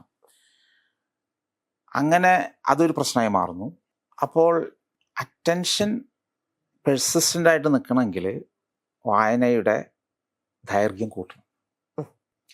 നമ്മളത് ഇപ്പം ഇന്നിപ്പോൾ 10 വരി വായിക്കണമെങ്കിൽ നാളെ അത് 9 വരിയാവും. അങ്ങനെ അത് ക്രമാനുഗതമായി കുറയും. തിരിച്ചും സംഭവിക്കാം. 10 എന്നുള്ളത് 11 വരി നാളെ വായിച്ചാൽ മറ്റന്നാൾ 12 വരി വായിക്കാൻ പറ്റും. ഇതെല്ലാം ക്രമാനുഗതമായിട്ട് ഗ്രാജുവലായിട്ട് നടക്കുന്ന കാര്യങ്ങളാണ്. ഈ ഒരു പ്രവണത തുടർന്നാൽ, ഇപ്പോൾ വായനയുടെ ദൈർഘ്യം കുറഞ്ഞാൽ വന്ന് വായിക്കാൻ പോലും പറ്റാത്തൊരു അവസ്ഥയിലേക്ക് എത്തും. അതാണ് ഈ dawn of post literacy world എന്ന് പറഞ്ഞിട്ട് അദ്ദേഹം എഴുതിയിട്ടുള്ള ടൈംസിൽ എഴുതിയ ലേഖനം. അതായത് ഇപ്പൊ കേരളത്തിന്റെ കാര്യത്തിൽ ഇപ്പൊ സാക്ഷരത അതുകൊണ്ട് 90 അത്ര വലിയ പഴക്കമൊന്നും ആയിട്ടില്ല സാക്ഷരത കൈവരിച്ചിട്ട്. അപ്പോൾ അതിനു മുമ്പ് എഴുതാനോ വായിക്കാനോ അറിയാത്ത കുറെ ആളുകൾ ഉണ്ടായിരുന്നു. അതുകൊണ്ട് അതേ ഒരു അവസ്ഥയിലേക്ക് തിരിച്ചു പോകുന്ന ഒരു അവസ്ഥ, ആ ഒരു ഇതിലേക്കാണ് കാര്യങ്ങൾ ഒരുപക്ഷെ പോകുന്നത് എന്ന് വേണം നമുക്ക് ആശങ്കപ്പെടാൻ. ആ തലമുറയുടെ ഇപ്പോൾ എഴുതാനും വായിക്കാനും അറിയാത്ത ആളുകൾ ഉണ്ടായിരുന്നു എന്നുള്ളത് സത്യമാണെങ്കിൽ പോലും ഈ വാമൊഴി ചരിത്രമൊക്കെ വളരെ സ്ട്രോങ് ആയിരുന്നു. കഥകളായിട്ടും പാട്ടുകളായിട്ടും ചരിത്രമായിട്ടും അറിവുകളായിട്ടും അങ്ങനെ തലമുറകളിലൂടെ വാക്കുകളിൽ കൂടെ പാട്ടുകളിലൂടെ ഒക്കെ തന്നെ പകർന്നു പോന്നിരുന്ന, അതെവിടെയും എഴുതി വെച്ച് വായിച്ചിട്ട് ഒന്നും അല്ലെങ്കിൽ പോലും ഈ ഒരു സംഗതിയിലെ അപ്പൊ പിന്നെ നമ്മളിപ്പോ പറയും ഡിമെൻഷ്യയെ ചെറുക്കാനുള്ള ഒരു വലിയ മെഡിസിൻ എന്ന് പറയുന്നത് വായന തന്നെയാണ്, വൊക്കാബുലറി സ്ട്രോങ് ആക്കിക്കൊണ്ടേയിരിക്കുക എന്നും പറയുമല്ലോ. അപ്പൊ ഇത് തമ്മിൽ ഒരു വൈരുദ്ധ്യം നിലനിൽക്കുന്നുണ്ടോ? തീർച്ചയായിട്ടും ഭാഷയുടെ ഈ പറഞ്ഞ 4 ഘടകങ്ങളിൽ വാമൊഴി ഭാഷ, സംസാരിക്കാനും കേൾക്കാനും, അത് വളരെ പ്രചാരത്തിലുണ്ടായിരുന്നു. അവർക്ക് ഈ പറഞ്ഞ പോലെ മറ്റുള്ളതിലേക്ക് ഡിജിറ്റൽ വേൾഡിലേക്ക് പോവുക അങ്ങനത്തെ ഒരു പ്രശ്നമൊന്നും അന്നുണ്ടായിരുന്നില്ല. അപ്പോൾ ഉള്ള സമയമൊക്കെ ഇതിൽ തന്നെ ചെലവഴിച്ചു. ആ സ്റ്റോറേജ് വളരെ നിലനിർത്തി പോന്നു. ഇനി ഈ പറയുന്ന എഴുത്ത് വായന അതും കൂടി ആയപ്പോഴാണല്ലോ മനുഷ്യന്റെ ആ ബുദ്ധിവികാസം അതിൻ്റെ പാരമ്യത്തിലെത്തുന്നത്. കാരണം ഒരുപാട് പഠനങ്ങളനുസരിച്ച് ഭാഷാസിദ്ധി കൂടുന്തോറും മനുഷ്യന്റെ ഐക്യം കൂടും. വളരെ പ്രസിദ്ധമായൊരു പഠനം നടന്നുണ്ട് ഡിമെൻഷ്യയിൽ, അത് നൺ സ്റ്റഡി എന്ന് പറയാം. കാത്തലിക് ഈ സിസ്റ്റർമാരെ അവർ നടത്തിയ ഒരു പഠനമായിരുന്നു. അതുകൊണ്ട് 600-ലധികം നൺ സിസ്റ്റേഴ്സിന് അവർ അവരുടെ കാര്യങ്ങളൊക്കെ പഠിച്ചു. അതിൽ അവരുടെ സ്കാൻ എടുത്തു. അവർ മരിച്ചപ്പോൾ ബ്രെയിൻ പോസ്റ്റ്മോർട്ടം എക്സാമിനേഷൻ നടത്തി. അപ്പോൾ ആൽസൈമേഴ്സ് അസുഖങ്ങൾ പോലെ അങ്ങനത്തെ അസുഖങ്ങളുടെ മാറ്റങ്ങൾ ഉണ്ടോ ഇല്ലയെന്ന് നോക്കി. അപ്പോൾ അവർ കണ്ടൊരു കാര്യം, ഈ സിസ്റ്റർമാർ വളരെ ചെറുപ്പത്തിൽ എഴുതിയ ഡയറി കുറിപ്പുകൾ അവർ കളക്ട് ചെയ്ത് അതിനെ പരിശോധിച്ച് നോക്കി. അപ്പോൾ ഏറ്റവും കൂടുതൽ ഭാഷ സാന്ദ്രത, അതായത് ലിംഗ്വിസ്റ്റിക് ഡെൻസിറ്റി, അങ്ങനെ ഡയറി കുറിപ്പുകൾ എഴുതിയ ഈ സിസ്റ്റർമാർക്കായിരുന്നു ഡിമെൻഷ്യ വരാനുള്ള സാധ്യത ഏറ്റവും കുറവ്. ഇപ്പൊ ആൽസൈമേഴ്സ് അസുഖത്തിന്റെ മാറ്റങ്ങൾ മസ്തിഷ്കത്തിൽ ഉണ്ടായിരുന്നിട്ട് പോലും ഓർമ്മക്കുറവില്ലാതിരുന്ന സിസ്റ്റർമാരുണ്ടായിട്ടുണ്ട്. ഡിമെൻഷ്യ ഉണ്ടായിരുന്നില്ല അവർക്ക്. അസുഖത്തിന്റെ ആ രോഗാതുരമായ മാറ്റങ്ങൾ മസ്തിഷ്കത്തിൽ ഉണ്ടായിരുന്നു. പക്ഷെ അതിനെ ചെറുക്കുന്ന ചില സംരക്ഷണോപാധികൾ അവർക്കുണ്ടായിരുന്നു. അതിലേറ്റവും പ്രധാനം ലിംഗ്വിസ്റ്റിക് ഡെൻസിറ്റി ആയിരുന്നു. വളരെ ചെറുപ്പത്തിൽ അവരുടെ ഡയറി കുറിപ്പുകളിൽ വെളിവാക്കപ്പെട്ട ആ ഭാഷയുടെ സാന്ദ്രതയായിരുന്നു. അപ്പോൾ ഭാഷ ബുദ്ധിയെ സ്വാധീനിക്കുന്നുണ്ട്, ഓർമ്മയെയും സ്വാധീനിക്കുന്നുണ്ട്. അപ്പോൾ ഭാഷയുടെ പഠനവും ഭാഷയുടെ സിദ്ധിയും എന്തുമാത്രം കൂടുന്നുവോ അതിനനുസരിച്ച് ഇത് കൂടും. ഇപ്പോൾ വാമൊഴി മാത്രമേ ഉള്ളെങ്കിൽ അത് മാത്രം നിലനിർത്തിയാൽ അതിൻ്റെ ഗുണങ്ങളുണ്ടാവും. പക്ഷെ അതിൻ്റെ കൂടെ എഴുത്തും വായനയും കൂടി ആകുമ്പോൾ എക്സ്ട്രാ ബെനിഫിറ്റും കൂടി നമുക്ക് കിട്ടണം. അതിപ്പോൾ AI വരും തോറും അത് ഒരു പക്ഷെ അവസാനത്തെ ഒരു ആണി പോലെയാണ് അത് സംഭവിക്കുന്നത് വേണം മനസ്സിലാക്കാൻ. കാരണം ഈ അടുത്തിടയ്ക്ക് നിങ്ങൾ അറിഞ്ഞാണ് Massachusetts Institute of Technology MIT അവിടെ നിന്നൊരു പഠനം പ്രസിദ്ധപ്പെടുത്തി. അതൊരു പിയർ റിവ്യൂഡ് ജേർണലിലേക്ക് ഇതുവരെ വന്നതായിട്ട് എനിക്കറിയില്ല. പക്ഷെ നേച്ചർ മാഗസിൻ അത് റിപ്പോർട്ട് ചെയ്തു. അത്രയല്ല, അത് അത്യാവശ്യം ക്രെഡിബിൾ ആണെന്ന് നമുക്ക് വായിക്കുമ്പോൾ തോന്നും. അപ്പം അവരെന്ത് ചെയ്തെന്ന് വെച്ച് കഴിഞ്ഞാൽ ഈ ഒരു വിദ്യാർത്ഥികളെ, ചെറുപ്പക്കാരായ ആളുകളെ 3 ഗ്രൂപ്പായിട്ട് വിഭജിച്ചു. ഒരു ഗ്രൂപ്പിനോട് ChatGPT ഉപയോഗിച്ച് എസ് എഴുതാൻ പറഞ്ഞു. രണ്ടാമത്തെ ഗ്രൂപ്പിനോട് ഇന്റർനെറ്റ് ഉപയോഗിച്ചോളൂ, പക്ഷേ AI ടൂൾസ് ഉപയോഗിക്കരുത്, സാധാരണ ഇന്റർനെറ്റ്. മൂന്നാമത്തെ ഗ്രൂപ്പ് ഇതൊന്നുമില്ലാതെ എസ് എഴുതണം. സാധാരണ ടോപ്പിക്കുകൾ കൊടുത്തു. 20 മിനിറ്റ് അവർക്ക് റെഫർ ചെയ്യാം. 20 മിനിറ്റ് ഉപയോഗിച്ച് എസ് എഴുതാം. അവർക്ക് ഇന്റർനെറ്റ് ഉപയോഗിക്കുന്നവർക്ക് റെഫർ ചെയ്യാം. അല്ല, മറ്റവർക്ക് ChatGPT ഉപയോഗിച്ച്, അതുമല്ലാത്തവർക്ക് സ്വന്തം വേറെ ഒരു ആശ്രയവും ഒന്നുമില്ല. പുസ്തകം അതെനിക്കറിയില്ല. പക്ഷെ അവര് ഇത് രണ്ടും ഇല്ലാതെ എഴുതണം. ഏത് ഇന്റർനെറ്റും ChatGPT. അവസാനം എസ്സേകൾ അവർ നോക്കി. അപ്പോ പിന്നെ ഈ എസ്സേ എഴുതുന്ന സമയത്ത് അവരുടെ ബ്രെയിനിന്റെ ആക്ടിവിറ്റീസ് EEG മുഖേന അവർ രേഖപ്പെടുത്തിക്കൊണ്ടിരുന്നു. അപ്പോൾ കണ്ടൊരു കാര്യം, ഈ ChatGPT-യോ ഇന്റർനെറ്റോ ഉപയോഗിക്കാത്തവരുടെ ബ്രെയിനിലായിരുന്നു ഏറ്റവും കൂടുതൽ ആക്ടിവിറ്റീസ് നടന്നുകൊണ്ടിരുന്നത്. ബ്രെയിൻ ഏറ്റവും കൂടുതൽ പ്രവർത്തനക്ഷമമായത് ഈ കൂട്ടറിലാണ്. ഏറ്റവും കുറവ് ChatGPT ഉപയോഗിച്ചവരിൽ. അത് കഴിഞ്ഞ് ഈ ChatGPT ഉപയോഗിച്ച് എഴുതിയവരോട് അത് ഉപയോഗിക്കാതെ എഴുതാൻ പറഞ്ഞു. ഇത് ഉപയോഗിക്കാതെ എഴുതിയവരോട് അത് ഉപയോഗിച്ച് എഴുതിക്കൊള്ളാൻ പറഞ്ഞു. അങ്ങനെ മാറ്റി. ChatGPT ഉപയോഗിച്ച് എഴുതിയവർക്ക് മുമ്പ് എന്താണ് എഴുതിയത്, അവരെഴുതിയത് എന്താണെന്ന് ആ ഓർമ്മ പോലും അവർക്ക് കൃത്യമായിട്ടുണ്ടായില്ല. ഓക്കെ, ഇത് ഞാൻ എന്താണ് എഴുതിയതെന്ന് എനിക്ക് തന്നെ അറിയാത്തൊരവസ്ഥ. അവിടെ തന്നെ എന്ത് സംഭവിക്കുന്നു? ഓണർഷിപ്പ് ഇല്ല. ChatGPT-യുടെ മായിക എത്തിപ്പെട്ടു. ഞാൻ എഴുതിയതിന്റെ ഉടമസ്ഥാവകാശം എനിക്കില്ല എന്ന് പറയുന്ന ഒരു പോലത്തെ അവസ്ഥയാണ്. അത് ഉയർത്തുന്ന ചില ചോദ്യങ്ങളുണ്ട്. ഞാനെന്ന് പറയുന്ന വ്യക്തി, ഐഡന്റിറ്റി, എൻ്റെ വൊളീഷൻ, ഉദ്ദേശശുദ്ധി, എൻ്റെ ഉടമസ്ഥാവകാശം, ഇതൊന്നും ഇല്ലാണ്ടായി. ഇവർക്ക് എന്താ എഴുതിയതെന്ന് അവർക്ക് തന്നെ അറിയില്ല. മറ്റവര് അവരെന്താ എഴുതിയെന്ന് അവർക്കറിയാം. ഇനി ഇതിൻ്റെ ഉള്ളടക്കം, കണ്ടന്റ് അനാലിസിസ് നോക്കിയുമ്പോൾ ChatGPT ഉപയോഗിച്ചവരുടെ ആ ഒരു ഡൈവേഴ്സിറ്റി, അതിൻ്റെ റിച്ച്നെസ്, അത് വളരെ ലിമിറ്റഡ് ആയിരുന്നു. അതിനധികം വേരിയേഷൻ ഇല്ല. ഇത് രണ്ടും ഉപയോഗിക്കാതെ എഴുതിയവരുണ്ട്, അതിൽ വേരിയേഷൻ ഉണ്ട്. അവിടെ ഒരു ഒറിജിനാലിറ്റി, ആ ഗവേഷണം നടത്തിയവർ തന്നെ പറഞ്ഞിരിക്കുന്നത് ChatGPT ഉപയോഗിച്ച് എസ്സേയെ പറ്റി അവർ പറഞ്ഞത് സോൾലെസ് എന്നാണ്, ആത്മാവില്ലാത്ത ഭാഷ, ജൈവികമല്ല. അതെ, അതാണ് ഓർഗാനിക്. അങ്ങനെ ഒരു പഠനം ഈ അടുത്തിടയ്ക്ക് പബ്ലിഷ് ചെയ്തിട്ടില്ല. അത് പബ്ലിഷ് ചെയ്യുമെന്ന് പറഞ്ഞാൽ അത് പിയർ റിവ്യൂ ചെയ്തിട്ടില്ല. പക്ഷെ നേച്ചർ പോലത്തെ മാഗസിനിൽ അത് റിപ്പോർട്ട് വന്നു. അതിന് ചില പരിമിതികൾ ഉണ്ടാകാം. വളരെ കുറച്ച് 50-60 പേരെ ഉണ്ടായിട്ടുള്ളൂ. പക്ഷെ അത് വളരെയധികം ആശങ്ക ഉണർത്തുന്ന ഒരു റിപ്പോർട്ടാണ്. പിന്നെ അടുത്തിടയ്ക്ക് ചൈനയിൽ അവർ ഒരു പഠനം നടത്തി. ഇപ്പം ചൈനയിൽ അവർ അറിയാലോ, അവരുടെ പ്രാഥമിക ഭാഷ ഇംഗ്ലീഷ് അല്ല. അപ്പോൾ കുട്ടികളെ പഠിപ്പിക്കുന്ന അധ്യാപകർ ഇംഗ്ലീഷാണ് പഠിപ്പിക്കുന്നത്. അപ്പോൾ AI വെച്ചിട്ട് പഠിപ്പിക്കുന്നതും അല്ലാതെ പഠിപ്പിച്ചതുമുണ്ട്. അപ്പോൾ AI വെച്ച് പഠിപ്പിച്ച വിദ്യാർത്ഥികളുടെ പെർഫോമൻസ് നോക്കി. അപ്പോൾ ഒന്ന്, കുട്ടികൾ കൂടുതൽ ഒറ്റപ്പെട്ടു പോകും. നമ്മൾ തുടങ്ങിയ ഒരു കാര്യമുണ്ടല്ലോ, ഭാഷ മനുഷ്യന്റെ ഇടപഴകലിന് കാരണമായി. അപ്പോൾ ഭാഷയില്ലെങ്കിൽ എന്ത് സംഭവിക്കും? ലോൺലി, ഒറ്റപ്പെട്ടു. പിന്നെ അധ്യാപകരായിട്ടുള്ള ഇൻട്രാക്ഷൻ കുറഞ്ഞു, ഇമോഷൻസ് കുറഞ്ഞു. ഇതാണ് AI ടൂൾ വെച്ച് പഠിച്ച കുട്ടികളിൽ കാണുന്നത്. അപ്പോൾ ഞാൻ പറഞ്ഞു വരുന്നത്, ഇപ്പം നമുക്കിപ്പോൾ AI ബ്ലാങ്കറ്റായിട്ട് നമുക്ക് വേണ്ട എന്ന് നമുക്ക് പറയാൻ പറ്റില്ല. അതിനെ നമുക്ക് തന്നെ ഹാനികരമല്ലാത്ത രീതിയിലേക്ക് അങ്ങനെ ഉപയോഗിക്കാം. ഇപ്പോൾ AI വെച്ചിട്ട് നമ്മൾ ഭാഷയെ സബ്സ്റ്റിറ്റ്യൂട്ട് ചെയ്യാൻ പോയാൽ ഉണ്ടാകുന്ന ഒരു പ്രശ്നം ഇതായിരിക്കും. കാരണം മനുഷ്യൻ്റെ എല്ലാ നേട്ടങ്ങളും നന്മയും എല്ലാം കഷ്ടപ്പാടിലൂടെ ആർജിച്ചെടുക്കുന്നെന്ന് വിശ്വസിക്കുന്ന ഒരാളാണ് ഞാൻ. നമുക്ക് അതിനുവേണ്ടി കുറേ പ്രയാസപ്പെടണം, കഷ്ടപ്പെടണം. ഈ എളുപ്പവഴി, ഈ മെൻ്റൽ ഹ്യൂറിസ്റ്റിക്സ് എന്നൊക്കെ പറയുന്ന പോലുള്ള കുറുക്കു വഴികൾ പലപ്പോഴും നമ്മളെ കുഴിയിലായിരിക്കും കൊണ്ട് ചാടിക്കുക. നമ്മൾ ഈ AI ഉപയോഗിക്കുന്നതിൻ്റെ പ്രധാന കാരണം സമയം ലാഭമാണ്. അതാണല്ലോ ഒരു പ്രധാന കാരണം, സമയം ലാഭിക്കാൻ. അപ്പോൾ ഇങ്ങനെയുള്ള കുറുക്കു വഴികൾ നോക്കുമ്പോൾ നമുക്ക് ചിന്തിക്കേണ്ട, നമുക്ക് അപകൃതിക്കേണ്ട, ക്രിട്ടിക്കലായിട്ട് ഒന്നും പരിശോധിക്കേണ്ട.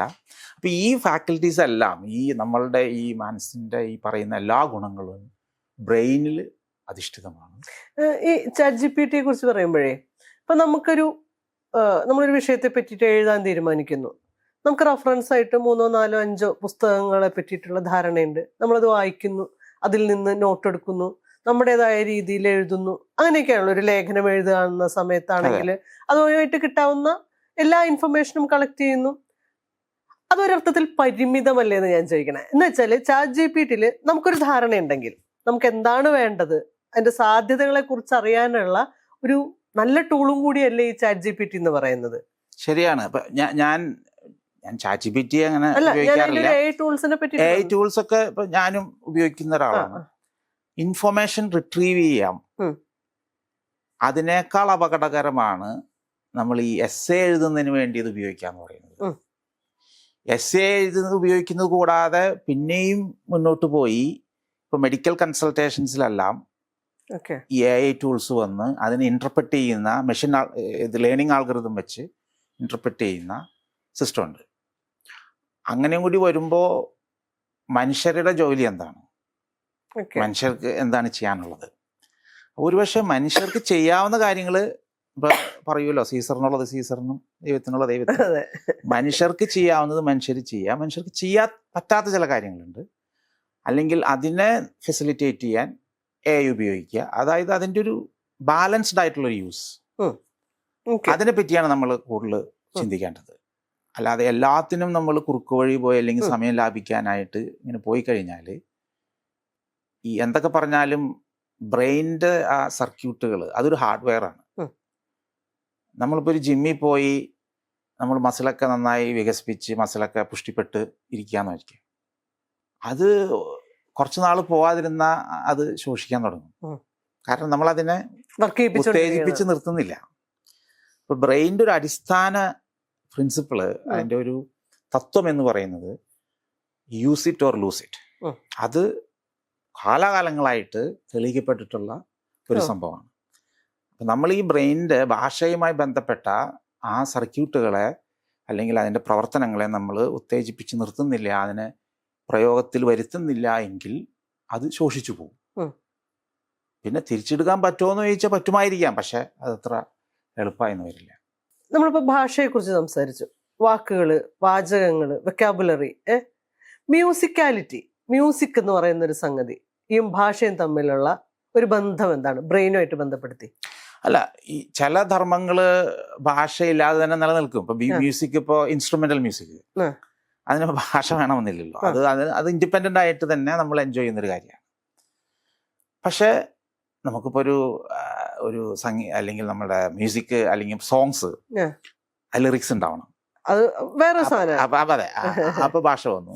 പക്ഷെ അതിന്റെ മെലഡി അങ്ങനത്തെ കാര്യങ്ങൾ ഭാഷയിൽ നിന്നും എല്ലാം വേറിട്ട് നിൽക്കുന്ന ഭാഷയെ പറ്റി നമ്മൾ എന്തുമാത്രം വായന അല്ലെങ്കിൽ എഴുത്ത് അത് നമ്മൾ പ്രാക്ടീസ് ചെയ്യുന്നുവോ അത്രമാത്രം നമുക്ക് നമ്മളുടെ ബ്രെയിനിനെ നമുക്ക് ഹെൽത്തി ആക്കാൻ പറ്റും. ഇപ്പം ഞാനൊരു ഡിമെൻഷ്യ ക്ലിനിക്കിൽ വർക്ക് ചെയ്യുന്ന ഒരാളായതുകൊണ്ട് കൂടി പറയാണ്, നമ്മൾ എന്തുമാത്രം വായിക്കാൻ സാധിക്കുന്നുവോ അത്രയും ഡിമെൻഷ്യ വരാനുള്ള റിസ്ക് കുറയ്ക്കാൻ സാധിക്കും.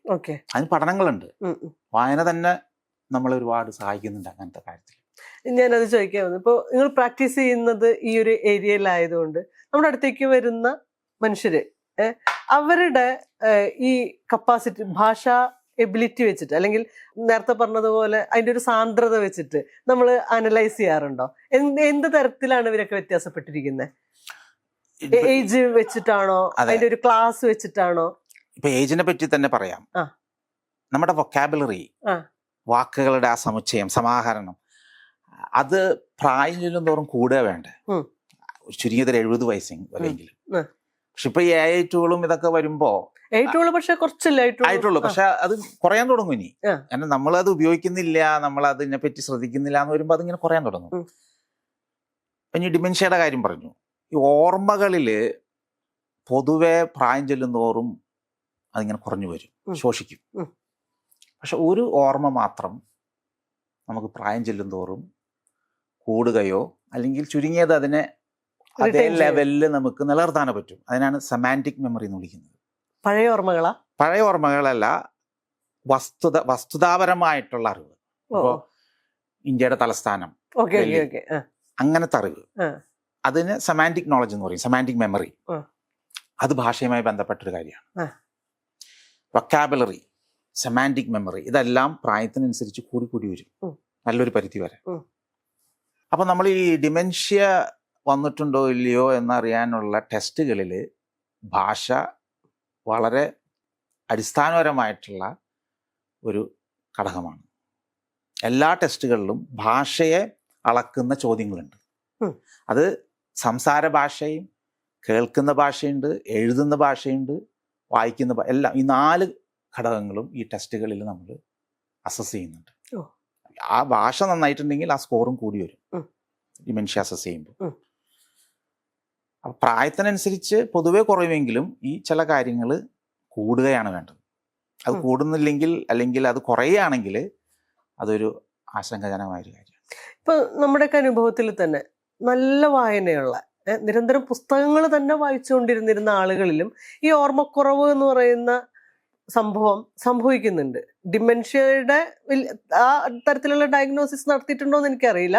പക്ഷെ ഓർമ്മക്കുറവിനെ പറ്റി ഓർത്തെടുക്കാൻ പറ്റുന്നില്ല, പേരുകൾ ഓർത്തെടുക്കാൻ പറ്റുന്നില്ല, അങ്ങനെ പരാതിപ്പെടുന്ന അതിഗംഭീരമായിട്ട് വായിക്കുന്ന ഇപ്പോഴും വായിച്ചുകൊണ്ടിരിക്കുന്ന ആളുകളുണ്ട്. അതെങ്ങനെയാ സംഭവിക്കുന്നത്? ഈ ഡിമെൻഷ്യ എന്ന് പറയുന്നതിന് പല രോഗാതുരമായ കാരണങ്ങളുണ്ട്. ഏറ്റവും കോമൺ ആയിട്ടുള്ളത് ആൽസൈമേഴ്സ് ഡിസീസ് എന്ന് പറയും. പിന്നെ അത് കൂടാതെ ഈ ചെറിയ ചെറിയ സ്ട്രോക്കുകൾ. അപ്പൊ ശരീരം തളർന്നു പോകണമെന്നില്ല, പക്ഷെ ഇങ്ങനെ ഡോട്ട് പോലുള്ള ഏരിയകളിൽ സ്ട്രോക്ക് വരും. അതെല്ലാം ഓർമ്മയെ ബാധിക്കാം. പിന്നെ ഡിമെൻഷ്യക്ക് കാരണമാകുന്ന മറ്റു അസുഖങ്ങളുണ്ട്, അത്ര സാധാരണ അല്ലെങ്കിൽ പോലും.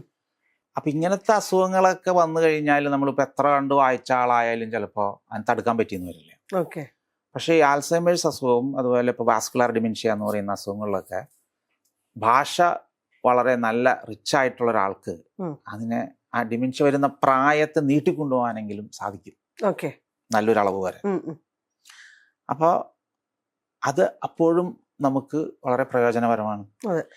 ഡിമെൻഷ്യ 100% വരില്ല എന്ന് നമുക്ക് പറയാൻ പറ്റില്ല, പക്ഷെ അതിൻ്റെ സാധ്യത കുറയ്ക്കാം. എത്ര കണ്ട് വായിക്കുന്നുവോ അവർക്ക് അത്രയും അതിൻ്റെ പ്രൊട്ടക്ഷൻ കിട്ടും. ഇപ്പോൾ ഒരു സ്ട്രോക്ക് വന്നാൽ നമ്മളുടെ ഓർമ്മ ചിലപ്പോൾ ഓർമ്മ പോയിന്ന് വരാം. അതിപ്പോൾ എത്ര ഭാഷ ഉണ്ടായാലും ചിലപ്പോൾ അത് സംഭവിക്കും. ഓവറോൾ അതിൻ്റെ സാധ്യത, അതിൻ്റെ പ്രോബബിലിറ്റി നമുക്ക് കുറയ്ക്കാൻ പറ്റും ഭാഷയെ നമ്മൾ പുഷ്ടിപ്പെടുത്തിയാൽ. ഈ പ്രായമായവരില്ലേ ഇപ്പോഴത്തെ കറണ്ട് മെമ്മറി, അതായത് റീസെന്റ് മെമ്മറി നഷ്ടപ്പെടുകയും അവരുടെ ചെറുപ്പകാലത്തിലുള്ള ഓർമ്മകളെ കുറിച്ച് സംസാരിക്കുക, അന്ന് അവർ പഠിച്ചിട്ടുള്ള പാട്ടുകൾ വളരെ നമ്മൾ ജീവിതത്തിൽ ഒരിക്കലും അവർ ആ പാട്ട് പാടി കേട്ടിട്ടില്ല, പക്ഷെ ഒരു പ്രായം കഴിയുമ്പോൾ ഒരു പണ്ട് പഠിച്ച പാട്ടുകളും സംഗതികളും എല്ലാം ഓർത്തെടുത്ത് പഴയ ഓർമ്മകളാണ് അതിന്റെ ഒരു ബ്രെയിൻ കാരണം എന്താണ്? ഈ പരിണാമ വേളയിൽ ബ്രെയിൻ ഇവോൾവ് ചെയ്ത് വന്നപ്പോൾ നമ്മൾ ഈ ബുദ്ധി എന്ന് പറയുന്ന ആ ഒരു പ്രതിഭാസം അല്ലെങ്കിൽ മനുഷ്യൻ്റെ ആ ഗുണം, ഭാഷ, ഓർമ്മ, ഇതെല്ലാം വന്നത് അവസാനമായിട്ടാണ്. ഈ മുന്നോട്ട് തള്ളി നിൽക്കുന്ന ഒരു ഭാഗമുണ്ടല്ലോ, പ്രീഫ്രോണ്ടൽ കോർട്ടെക്സ് എന്ന് പറയും. അത് പരിണാമവേളയിൽ ഏറ്റവും അവസാനം ആവിർഭവിച്ചിട്ടുള്ളതാണ്. കുറച്ചും കൂടി താഴെ നോക്കി കഴിഞ്ഞാൽ ഏതാണ്ട് മൃഗങ്ങളിലൊക്കെ നമ്മുടെ പ്രൈമേറ്റ്സിലൊക്കെ കാണുന്ന മസ്തിഷ്ക ഭാഗം തന്നെയാണ് നമുക്കുള്ളത്. ബ്രെയിൻ്റെ വേറൊരു ഒരു പ്രിൻസിപ്പിൾ ഉണ്ട്, അവസാനം വന്നത് ആദ്യം പോകും, ആദ്യം ഉണ്ടായത് പിന്നെ അവിടെ നിലനിൽക്കും. ഓർമ്മകൾക്കും അത് ബാധകമാണ്. ഇങ്ങനെ അടുക്കി വെക്കുന്ന പോലെ അടുക്കി വെക്കുന്നു. പക്ഷെ ആദ്യം പോകുന്നത് ഏറ്റവും അവസാനം വന്ന മുകളിലുള്ളതായിരിക്കും, താഴെയുള്ളത് അപ്പോഴും നിൽക്കും. ആ സെൽസ് ആണ് നശിച്ചു പോകുന്ന. അവസാനം വന്ന ഓർമ്മകളുമായി ബന്ധപ്പെട്ട മസ്തിഷ്ക ഭാഗം, ന്യൂറോൺ സെല്ലുകളായാലും സർക്യൂട്ട്സ് ആയാലും അതാദ്യം പോകും. അതൊരു സിദ്ധാന്തമാണ്, അതിന് റിബോട്ട്സ് ലോ എന്ന് തന്നെ പറയും. അപ്പോൾ അതാണ് നേരത്തെ പറഞ്ഞ അവസാനം പഠിച്ച കാര്യങ്ങൾ ആദ്യം പോവുകയും പണ്ട് ചെറുപ്പകാലത്ത് പഠിച്ചത് അത് കുറെ കൂടി സോളിഡ് ആണ്, അത് ഇങ്ങനത്തെ രോഗാതുരമായ അവസ്ഥകളെ ചെറുക്കാൻ പ്രാപ്തമാണ്. അതുകൊണ്ട് ആ ഓർമ്മകൾ കുറെ കാലം കൂടി നിലനിൽക്കും. വളരെ അഡ്വാൻസ്ഡ് ആയിട്ടുള്ള ഡിമെൻഷ്യയുടെ ഏറ്റവും അന്ത്യഘട്ടത്തിൽ മാത്രമാണ് അങ്ങനത്തെ ഓർമ്മകളും കൂടി നഷ്ടപ്പെടുകയുള്ളൂ. അതുവരെ അത് നിൽക്കും. അപ്പം അത് ഈ മസ്തിഷ്കത്തിൻ്റെ ഇത്തരം പ്രവർത്തനങ്ങൾ മനസ്സിലാക്കിയാൽ ഒരു പക്ഷേ അതിനെ നമുക്ക് എക്സ്പ്ലെയിൻ ചെയ്യാൻ പറ്റും. ഇതെല്ലാം ഒരു മെറ്റീരിയലിസ്റ്റിക് വ്യൂ ആണ്. ഓർമ്മകളുടെയും ഭാഷയുടെയും അടിസ്ഥാനം മസ്തിഷ്കം എന്ന് പറയുന്ന തന്മാത്രകളാലും ആറ്റങ്ങളാലും നിർമ്മിക്കപ്പെട്ട ഒരു ഭൗതിക വസ്തുവിൽ അധിഷ്ഠിതമാണ് എന്നുള്ളൊരു കാഴ്ചപ്പാട്, മെറ്റീരിയലിസം അല്ലെങ്കിൽ ഫിസിക്കലിസം. എന്നാലും ഇത് മനസ്സിലാവുള്ളൂ അല്ലേ? ആ ഒരു കാഴ്ചപ്പാടിൽ നിന്നുകൊണ്ടാണ് ഈ പറഞ്ഞതല്ല. ഈ വായന എന്ന് പറയുന്നത്, വെക്കാബുലറി ഉണ്ടാക്കുന്ന വായന എന്ന് പറയുന്നത് ഒരർത്ഥത്തിൽ ലക്ഷറിയും കൂടിയിട്ടാണല്ലോ. അത് അറ്റൈൻ ചെയ്യാൻ പറ്റുന്ന ആളുകള്, പ്രാപ്യമാവുന്ന ആളുകള് എന്ന് പറയുന്നത് ഒരു സർട്ടൻ ക്ലാസ്സിനെ അത് എല്ലാ കാലത്തും സാധ്യമായിട്ടുള്ളൂ. അപ്പൊ നമ്മളതിനെ ഓർമ്മയുമായിട്ട് ബന്ധപ്പെടുത്തി പറയുന്ന സമയത്ത് ഒരു വലിയ സമൂഹം അതിന് പുറത്തു നിൽക്കുകയോ ഒരു ചെറിയ ക്ലാസ്സിൽ മാത്രം ഇത് സാധ്യമാവുകയോ ചെയ്യുകയാണോ സംഭവിക്കുന്നത്? സാധ്യതയുണ്ട്. പക്ഷേ ഇപ്പോൾ കേരളത്തിൻ്റെയൊക്കെ കാര്യം നോക്കിയാൽ നവോത്ഥാനമൊക്കെ വന്നതോടുകൂടി പുസ്തകങ്ങൾ ഒരുവിധം എല്ലാവർക്കും ലഭ്യമായി. ഇപ്പം സാക്ഷരത വന്നു. അങ്ങനെ സാമ്പത്തികമായൊരു വിവേചനം അവിടെ ഉണ്ടോയെന്ന് എനിക്കറിയില്ല. ഒരു വരേണ്യവർഗത്തിന് മാത്രം പറയപ്പെട്ടൊരു കാര്യമാണ് വായന. അതിനെപ്പറ്റി എനിക്ക് അത്ര പറയാൻ പറ്റുന്നില്ല. പക്ഷേ സമൂഹത്തിലെ എല്ലാ ശ്രേണികളിലുള്ള ആളുകൾക്കും വായിക്കാൻ പറ്റിയ സാഹിത്യകൃതികൾ എല്ലാം ഒരു കാലം വരെ ഉണ്ടായി എന്നാണ് ഞാൻ മനസ്സിലാക്കുന്നത്. ഇപ്പോൾ ഞാൻ ഏറ്റവും ഓർക്കുന്നൊരു കാര്യം എം കൃഷ്ണൻ നായരുടെ സാഹിത്യ വാരഫലം. ഞാൻ 10ാം ക്ലാസ് മുതൽ അത് വായിക്കുമായിരുന്നു. എല്ലാ ആഴ്ചയും പ്രസിദ്ധീകരിക്കുമല്ലോ. പിന്നീട് എനിക്ക് അദ്ദേഹത്തെ കാണാനും സന്ദർശിക്കാനൊക്കെ ഒരു അവസരം കിട്ടി. അദ്ദേഹത്തിൻ്റെ ഈ സാഹിത്യ ഭാരഫലം വായിച്ചു കൊണ്ടിരുന്നത് ഞാൻ മനസ്സിലാക്കിയിടത്തോളം വലിയൊരു വിഭാഗം സാധാരണ വായനക്കാരായിരുന്നു. കാരണം അദ്ദേഹത്തിൻ്റെ എഴുത്തിൻ്റെ ശൈലി അങ്ങനെയായിരുന്നു. അത് ഒരുപാട് മലയാളികളെ വിശ്വസാഹിത്യത്തിലേക്ക് നയിക്കാനും അല്ലെങ്കിൽ അതിനെപ്പറ്റി അറിയാനും കാരണമായിട്ടുണ്ട്. പക്ഷെ അതൊരു ന്യൂനപക്ഷം തന്നെയല്ലേ എല്ലാ കാലത്തും ഇങ്ങനെ ഭയങ്കരമായിട്ട് വായിക്കാൻ സാധിക്കുന്ന പല കാരണങ്ങൾ കൊണ്ട്. ന്യൂനപക്ഷമായിരിക്കാം ഈ പറഞ്ഞ പോലെ. എത്ര എനിക്ക് എൻ്റെ കൃത്യ കണക്കറിയില്ല. പക്ഷെ ശരിയാണ്, നമ്മളിപ്പോൾ പലരോടും ചോദിക്കുമ്പോൾ അവർക്കൊന്നും അതിനെപ്പറ്റി അറിയില്ല. പക്ഷെ എന്നാലും അബ്സല്യൂട്ട് നമ്പർ എടുത്ത് നോക്കിയാൽ നല്ലൊരു നമ്പർ തന്നെയായിരുന്നു അത്. പക്ഷെ എന്ത് വായിക്കുന്നു എന്നതിനേക്കാൾ ഉപരി വായിക്കുന്ന ആ ഒരു വായന തന്നെ ആണ് ഒരു ചർച്ചാ വിഷയം ആകേണ്ടത്. കാരണം ഇന്നത്തെ കാലത്ത് അറ്റൻഷൻ സ്പാൻ കുറയുന്നു, പത്രങ്ങൾ വായിക്കുന്നില്ല, പുസ്തകങ്ങൾ വായിക്കുന്നില്ല. അത് വളരെ അപകടകരമായൊരു സ്ഥിതിയിലേക്കാണ് നമ്മളെ കൊണ്ടുപോകുന്നത്. ഇതിനകത്ത് ജെൻഡർ വ്യത്യാസമുണ്ടോ? അതായത് ഈ ഓർമ്മയുടെ കാര്യത്തിലും വൊക്കാബുലറി ഈ പറയുന്ന വാക്കുകളുടെ ഒരു സാന്ദ്രതയുടെ ഡെപ്തിന്റെ ഒക്കെ കാര്യത്തിൽ ജെൻഡർ ഡിഫറൻസ് ഉണ്ടോ? നല്ലൊരു ചോദ്യമാണത്. എനിക്ക് അത്ര അങ്ങോട്ട് അറിയില്ല അതിനെപ്പറ്റി. പക്ഷെ പരിശോധിക്കേണ്ട ഒരു കാര്യമാണ്. ഈ ഒരു പരീക്ഷണമല്ല, പണ്ട് ഈ അപസ്മാരം ഉണ്ടായ രോഗികൾക്ക് ഒരു ചികിത്സ നടത്തി. ഒരു ചികിത്സയും മരുന്നുകളൊന്നും ഫലിക്കാതെ വന്നപ്പോൾ അവർ ഈ മസ്തിഷ്കത്തിൻ്റെ ഇടതുവശത്ത് ആണ് ഈ ചുഴി രോഗം തുടങ്ങുന്നതെങ്കിൽ അത് വലതുവശത്തേക്ക് വ്യാപിക്കാതിരിക്കാൻ വേണ്ടി അവർ ബ്രെയിനിനെ നടുകെ കട്ട് ചെയ്തു. അത് കോർപ്പസ് കലോസം എന്ന് പറയുന്ന ഒരു ഭാഗമുണ്ട്, ഭിത്തി, നടുവിലുള്ള ഭിത്തി, അതിനെ കട്ട് ചെയ്തു. അപ്പോൾ ഈ അപസ്മാരം ഇവിടെ നിന്ന് അങ്ങോട്ട് വ്യാപിക്കില്ല, അത് അല്ലെങ്കിൽ ഇവിടെ ആണെങ്കിൽ ഇങ്ങോട്ട് വ്യാപിക്കില്ല. അപ്പോൾ ജെൻഡർ ഡിഫറൻസിനെ പറ്റി അറിയില്ല, പക്ഷെ അതുമായി ബന്ധപ്പെട്ടതല്ല, വേറൊരു കാര്യം ഞാൻ പറയാം. അങ്ങനെ വന്നപ്പോൾ ആളുകൾക്ക് ഈ ഇടത് മസ്തിഷ്കവും വലതു മസ്തിഷ്കവും എങ്ങനെയാണ് വേറെ പ്രവർത്തിക്കുന്നത് എന്ന് അറിയാനുള്ളൊരവസരം കിട്ടി. അപ്പോൾ 2 മസ്തിഷ്കങ്ങളും 2 രീതിയിലാണ് വസ്തുക്കളെ വ്യാഖ്യാനിച്ചതും അല്ലെങ്കിൽ അവയെ മനസ്സിലാക്കിയതും. അതിൽ തന്നെ ഭാഷയുടെ കാര്യത്തിലും വ്യത്യാസങ്ങളുണ്ടായി. ഞാൻ നേരത്തെ പറഞ്ഞ പോലെ ഇടത് മസ്തിഷ്കമാണ് ഗ്രാമർ അല്ലെങ്കിൽ വാക്കുകളെ ഉൽപ്പാദിപ്പിക്കുന്നത്, നിർമ്മിക്കുന്നത് എങ്കിൽ വലത് മസ്തിഷ്കമാണ് അവയെ സാഹചര്യങ്ങൾക്കനുസരിച്ച് വ്യാഖ്യാനിക്കുന്നത്. ഇങ്ങനത്തെ മസ്തിഷ്കത്തിനിടയിൽ ഇങ്ങനെ ഇടത് വലുത് എന്നുള്ളൊരു വ്യത്യാസമുണ്ട്. പക്ഷേ ബോധം എന്നുള്ളത് 2 മസ്തിഷ്കത്തിൻ്റെയും രണ്ടും ചേർന്നിട്ടുള്ള കൂട്ടായിട്ടുള്ളൊരു പ്രതിഭാസമാണ് ബോധം. രണ്ടും കൂടി കണക്ട് ചെയ്ത് കോർഡിനേറ്റ് ചെയ്ത് ഉണ്ടാകുന്ന ഒരു പ്രതിഭാസമാണ് ബോധം. നമ്മൾ എപ്പോഴും പറയുന്ന ഒരു പരാതിയാണ്, പുതിയ തലമുറ വായിക്കുന്നില്ല. അവര് ഈ പറയുന്ന ഡിവൈസ് സ്പെസിഫിക് ആയിട്ട് ഇങ്ങനെ പോയിക്കൊണ്ടിരിക്കുന്നു. വിഷ്വൽ ലാംഗ്വേജ് ആണ് കുട്ടികളെ സംബന്ധിച്ച് മുന്നിട്ട് നിൽക്കുന്നത്. വൊക്കാബുലറി കുറയുന്നു, വായന കുറയുന്നു എന്നുള്ളത് നിരന്തരമായ ആക്ഷേപമാണ്. അപ്പൊ അതിനെ മറികടക്കാൻ വേണ്ടി ഈ പുതിയ കാലത്ത് നമുക്ക് എന്താ ചെയ്യാൻ പറ്റുക? ഇത് ഞാൻ പറയുകയാണെങ്കിൽ ഇതിന്റെ ഉത്തരവാദികൾ നമ്മൾ തന്നെയാണ്. ഇതിലിപ്പോ ഓസ്ട്രേലിയയില് സോഷ്യൽ മീഡിയ 16 വയസ്സ് താഴെയുള്ള കുട്ടികൾക്ക് നിരോധിച്ചു. ലോകത്തെ ആദ്യത്തെ രാജ്യമാണ്. അത് എനിക്ക് തന്നെ അങ്ങോട്ട് ഉൾക്കൊള്ളാൻ കുറച്ച് പ്രയാസമുണ്ടായി. കാരണം വളരെ ലിബറലൈസ്ഡ് ആയിട്ടുള്ള ഹ്യൂമൻ റൈറ്റ്സിന് ഒരുപാട് പ്രാധാന്യം കൊടുക്കുന്ന സൊസൈറ്റികൾ, വെസ്റ്റേൺ സൊസൈറ്റി, അങ്ങനെയുള്ള രാജ്യത്ത് ഇങ്ങനൊരു നിയമം ഗവൺമെൻറ് കൊണ്ടുവന്നു. കർശനമായൊരു നിയമം പോലെ തന്നെ കുട്ടികൾ 16 വയസ്സിന് താഴെയുള്ളവർ സോഷ്യൽ മീഡിയ ഉപയോഗിക്കരുത്.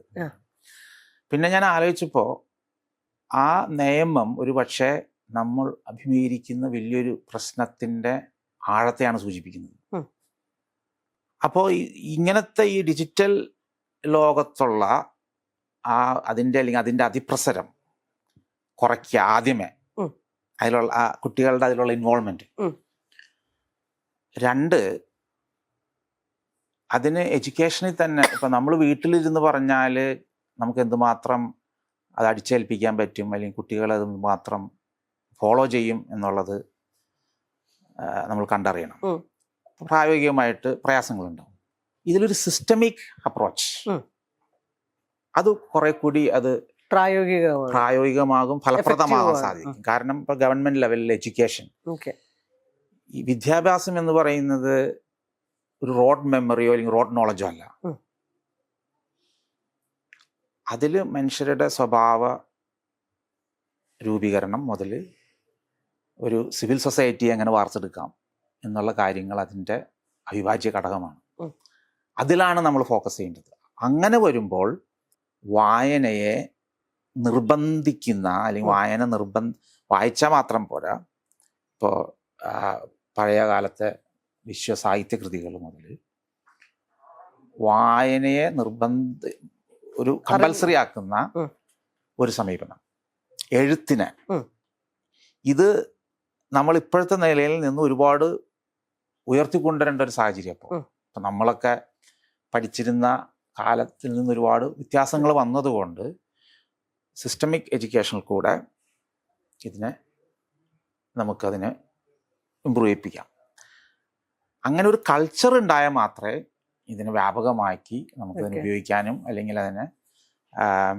അതിലൊരു ഇമ്പ്രൂവ്മെന്റ് നമുക്ക് സാധിക്കുകയുള്ളൂ. ഇപ്പോൾ ലളിതമായി പറഞ്ഞാൽ ന്യൂസ് പേപ്പറുകളിൽ വരുന്ന റിവ്യൂസും അനാലിസിസ് അത് വായിച്ചാൽ തന്നെ നമ്മളുടെ വൊക്കാബുലറിയും വായിപ്പിക്കുമായിരുന്നല്ലോ. അതെ, എഡിറ്റോറിയൽ വായിക്കണം. ഭാഷാ സിദ്ധികൾ വളരെയധികം പുഷ്ടിപ്പെടും. അതിൽ തന്നെ ഇപ്പൊ ന്യൂയോർക്ക് ടൈംസിന്റെ, അതുപോലെ അറ്റ്ലാന്റിക് എന്ന് പറയുന്ന മാഗസിൻ ഉണ്ട്, ഹിന്ദു പത്രം. പണ്ട് ഇംഗ്ലീഷിന്റെ കാര്യം പറയുമ്പോൾ എന്നോട് പറയാറുണ്ട് നമ്മുടെ മലയാളം, കാരണം പ്രാഥമിക ഭാഷ വളരെ സുപ്രധാനമാണ്. അങ്ങനത്തെ അതിലുള്ള ഗാർഡിയൻ, ഇങ്ങനത്തെ പത്രങ്ങളിലുള്ള അനാലിസിസ്, അതുപോലെ തന്നെ റിവ്യൂ ആർട്ടിക്കിളുകൾ, ഇത് വായിച്ചാൽ തന്നെ ഭാഷാസിദ്ധി നന്നായിട്ട് കൂടും. പിന്നെ എഴുത്ത്, നമ്മൾ എന്തിന് ഇപ്പോൾ എഴുതുന്നു എന്നുള്ളതാണ് ഒരു ചോദ്യം. എന്താണ് നമ്മൾ എഴുതുന്നത്, എന്തിനെഴുതുന്നു, എത്ര ഫ്രീക്വൻ്റ് ആയിട്ട് നമ്മൾ എന്തെങ്കിലും എഴുതുന്നുണ്ടോ എന്നുള്ളത്. ഈ ചില ആൾക്കാർക്ക് ഉള്ളൊരു സ്വഭാവം, ഇപ്പോൾ നമ്മുടെയൊക്കെ ആരും വായിക്കാൻ വേണ്ടിയൊന്നുമല്ല, നമ്മൾ പക്ഷെ എഴുതും. അത് നമ്മളുടെ ഒരു മെന്റൽ റിലീഫാണ്. നമുക്ക് വേറെ ആരുമായിട്ടല്ല കമ്മ്യൂണിക്കേറ്റ് ചെയ്യുന്നത്, ഒരുപക്ഷെ നമ്മളോട് തന്നെ കമ്മ്യൂണിക്കേറ്റ് ചെയ്യുന്ന രീതിയിൽ എഴുത്തിനെ അങ്ങനെ ഇപ്പോൾ സാഹിത്യകാരന്മാർ, ലിറ്ററേച്ചർ ചെയ്യുന്ന കക്ഷികളൊക്കെ അങ്ങനെ പറഞ്ഞു കേട്ടിട്ടുണ്ട്. പബ്ലിഷ് ചെയ്യുകയൊന്നും ചെയ്യുന്നില്ലായിരിക്കാം, പക്ഷെ അവരുടെ ഒരു എക്സ്പ്രഷന് വേണ്ടിയിട്ട് എഴുതുന്ന ഒരു പ്രോസസ്സ്, അതെങ്ങനെയാ സംഭവിക്കുന്നത്? അല്ല, ആദ്യമേ പറഞ്ഞോട്ടെ, അവർക്ക് ഐക്യു കൂടുതലായിരിക്കും. എഴുതുന്നവരുണ്ട്, തനിയിരുന്ന് സംസാരിക്കുന്നവരുണ്ട്. അത് മറ്റേ മാനസിക രോഗങ്ങളുടെ ഭാഗമല്ലാതെ തന്നെ തനിയിരുന്ന് ഇങ്ങനെ സംസാരിക്കുന്നവരുണ്ട്. അങ്ങനെയുള്ള ആൾക്കാരെ കണ്ടിട്ടുണ്ട്. ഒരു ആത്മഭാഷണം അത് വളരെ വളരെ ബെനിഫിഷ്യൽ ആയിട്ടുള്ളൊരു കാര്യമാണ്. Self reflection. ഇപ്പൊ ജൻസിപ്പെട്ട ആളുകൾ എത്രമാത്രം അത് ചെയ്യുന്നുണ്ട് ആലോചിച്ച് നോക്കിയിട്ടുണ്ടോ? അവർക്ക് അങ്ങനെ ഒരു ലോകം തന്നെയുണ്ടോ? അവർ കാത്തിരിക്കുന്ന പോലുമില്ല. ബോർഡം അവർക്ക് പറ്റില്ല. ബോറിങ് എന്നുള്ളത് അവർക്ക് താങ്ങാനേ പറ്റില്ല. സെൽഫ് റിഫ്ലക്ഷൻ എന്തുമാത്രം ഉണ്ടെന്നുള്ളത്. അപ്പൊ ആത്മസംഭാഷണം അതില്ല. അതുപോലെയാണ് എഴുത്തും. ഇപ്പൊ എഴുതുന്ന ഞാൻ പറയുന്നത് പേന എടുത്തിട്ടുള്ള എഴുത്ത് മാത്രമല്ലല്ലോ. ഇപ്പൊ നമുക്ക് കമ്പ്യൂട്ടറിൽ ടൈപ്പ് ചെയ്യാം, ഫോണിൽ എഴുതാം. പക്ഷെ അതൊരു സസ്റ്റൈൻഡ് റൈറ്റിംഗ് ആയിരിക്കണം. സസ്റ്റൈൻഡ് റൈറ്റിങ്ങിന് ഒരാൾക്ക് പ്രചോദനം കിട്ടണമെങ്കിൽ സസ്റ്റൈൻഡ് റീഡിങ് വേണം, സാധിക്കണം, വായിക്കാൻ ആളുകൾ ഉണ്ടാവണം. പക്ഷെ നിങ്ങൾ പറഞ്ഞ പോലെ വായിക്കാൻ ആളില്ലാതെയും എഴുതിയാലും ആ പ്രയോജനം നമ്മൾക്ക് എഴുതുന്ന ആൾക്ക് അതിന്റെ പ്രയോജനം കിട്ടും. അതൊരു ആത്മനിർവൃതിയാണ്. ശരിയാണ്. ഡയറി കുറിപ്പ്, നമ്മൾ പണ്ട് ഡയറി കുറിപ്പുകൾ എഴുതിയ പോലെ ഭാഷയെ സമ്പുഷ്ടമാക്കാൻ വളരെ പ്രയോജനകരമായ ഒരു കാര്യമാണ്. ഈ ബൈലിംഗിലാവാന്ന് പറയും. ഇപ്പം ഒരേ പല ഭാഷകൾ, ഒന്നിൽ കൂടുതൽ ഭാഷകൾ, 2ലും 3ലും കൂടുതൽ ഭാഷകളൊക്കെ ഭയങ്കര ഫ്ലുവൻ്റ് ആയിട്ട് സംസാരിക്കുന്ന ആളുകളുണ്ട്, എഴുതുന്ന ആളുകളുണ്ട്. ഇവർ ഏത് ഭാഷയിലായിരിക്കും ചിന്തിക്കുന്നത്? അത് പ്രൈമറി ലാംഗ്വേജ് തന്നെയായിരിക്കും. അതിൻ്റെ ഒരു തെളിവെന്ന് പറയുന്നത്, ഇപ്പോൾ മാനസികമായിട്ട് സ്ട്രെസ്സുള്ള സമയത്ത് അത് മുതൽ നേരത്തെ പറഞ്ഞ ഡിമെൻഷ്യ വരുന്ന സമയം വരെ ഇങ്ങനത്തെ ഏത് സാഹചര്യം നോക്കിയാലും നമ്മൾ ഉപയോഗിക്കുന്നത് നമ്മുടെ പ്രൈമറി ലാംഗ്വേജ് ആയിരിക്കും. നമ്മൾ അതിലേക്കായിരിക്കും തിരിയുക. നമ്മൾ എത്ര കണ്ടിപ്പോൾ ഇംഗ്ലീഷ് സംസാരിച്ചാലും നമുക്ക് ഒരു സ്ട്രെസ്ഫുൾ സമയം വന്നാൽ, അല്ലെങ്കിൽ പെട്ടെന്നൊരു ഷോക്കിംഗ് സിറ്റുവേഷൻ വന്നാൽ നമ്മളുടെ പ്രവണത പ്രാഥമിക ഭാഷ ഉപയോഗിക്കാനായിരിക്കും. ഞാൻ കണ്ടിട്ടുണ്ട് ഡിമെൻഷ്യയൊക്കെ വന്ന രോഗികൾ, ഇപ്പം അവരുടെ ഇത് യൂറോപ്പിൽ നിന്ന് വന്ന ആളുകളുണ്ട്, ക്രൊയേഷ്യൻ ആയിരിക്കും അവരുടെ പ്രാഥമിക ഭാഷ, അവരതായിരിക്കും ഉപയോഗിക്കുക. ഇറ്റാലിയൻ, ഇംഗ്ലീഷ്, അവർക്ക് ഇംഗ്ലീഷ് അറിയാമായിരുന്നു, നല്ലോണം അറിയായിരുന്നു, ശോഷിച്ചു പോയി. നേരത്തെ പറഞ്ഞ പോലെ അവസാനം പഠിക്കുന്നതായിരിക്കും ആദ്യം പോകുന്നത്. അപ്പോൾ ബൈലിംഗ്വലിസം ഉണ്ടെങ്കിൽ പോലും നമ്മളിങ്ങനെയുള്ള സാഹചര്യങ്ങളിൽ നമ്മൾ ഉപയോഗിക്കുന്നത് ആദ്യം പഠിച്ച ഭാഷയായിരിക്കും, മാതൃഭാഷ എന്ന് പറയുന്ന പ്രൈമറി ലാംഗ്വേജ്. അതുപോലെ തന്നെ കുറേ കൂടി വികാരങ്ങൾ ആവിഷ്കരിക്കാനും പ്രാഥമിക ഭാഷ തന്നെയാണ് കൂടുതൽ നമുക്ക് സഹായം. നമുക്കതിനുള്ള ഏറ്റവും കൂടുതൽ സാധ്യതകൾ തരുന്നത് പ്രാഥമിക ഭാഷ തന്നെയായിരിക്കും. പിന്നെ വേറൊരു ധാരണയുണ്ട് പൊതുവെ, 2 ഭാഷകൾ പഠിക്കുന്നത് കുട്ടികൾക്ക് അല്ലെങ്കിൽ പഠിക്കുന്നവർക്ക് കൂടുതൽ സമ്മർദ്ദം ഉണ്ടാക്കുന്നില്ലേ, അത് മാനസികമായ പ്രശ്നങ്ങളിലേക്ക് നയിക്കില്ലേ? പക്ഷെ ശാസ്ത്രീയമായ വസ്തുതകൾ വെച്ച് നോക്കിയാൽ 2 ഭാഷ പഠിക്കുന്നത് അല്ലെങ്കിൽ മൾട്ടിപ്പിൾ ലാംഗ്വേജസ് അഭ്യസിക്കുന്നത് ബുദ്ധിശക്തിക്ക് നല്ലതാണ്. അതിലൊരു കാരണം കൂടി ഉണ്ട്. നമ്മളിപ്പോൾ മലയാളം പഠിച്ചു, മലയാളം എത്ര കണ്ട് പഠിക്കുന്നുവോ അത്ര കണ്ട് ഇംഗ്ലീഷിലുള്ള പ്രൊഫിഷ്യൻസി കൂടും. ഇതിൽ ലാംഗ്വേജുമായി ബന്ധപ്പെട്ട ഈ പ്രതിഭാസത്തിന് പറയുന്നത് ക്രോസ് ലിംഗ്വിസ്റ്റിക് ട്രാൻസ്ഫർ എന്നാണ്. ഇത് സൂചിപ്പിക്കുന്നത് ബ്രെയിനിൽ എല്ലാ ഭാഷകൾക്കും ഒരുപക്ഷെ പൊതുവായ ചില സർക്യൂട്ടുകൾ ഉണ്ടാകാം, അല്ലെങ്കിൽ 2 ഭാഷകളുടെയും സർക്യൂട്ടുകൾ തമ്മിൽ ഓവർലാപ്പ് ചെയ്യുന്നുണ്ടാകും. അപ്പോൾ ഒരു ഭാഷ പഠിക്കുമ്പോൾ അത് മറ്റേ ഭാഷയെ കൂടി പ്രോത്സാഹിപ്പിക്കുന്നു. അതുകൊണ്ട് നമ്മളൊരു ഭാഷ പഠിക്കാതിരുന്നത് കൊണ്ട് അവിടെ ഗുണമില്ലാന്ന് മാത്രമല്ല, ഒരു പക്ഷേ അതൊരു നഷ്ടം കൂടിയായിരിക്കും. അത് ചിലപ്പോൾ പല ഭാഷകളിലുള്ള ചില വാക്കുകൾക്ക് സമാനതകൾ ഉണ്ടാകാം, ബ്രെയിൻ സർക്യൂട്ടുകൾക്ക് കോമണാലിറ്റി ഉണ്ടാകാം. ഈ ചെറുപ്പത്തിലെ ഇപ്പം നമ്മൾ മാതൃഭാഷ എന്ന് പറയുന്നത് എങ്ങനെ നിർവചിക്കാം എന്നുള്ളതാണ് ഞാൻ ആലോചിച്ചത്. എന്ന് വെച്ചാൽ ഇപ്പം നമ്മൾ തീരെ ചെറിയ ഏത് കാലഘട്ടത്തിലാണ് ഈ പ്രൈമറി ലാംഗ്വേജ് രൂപപ്പെടുന്നുണ്ടാവുക?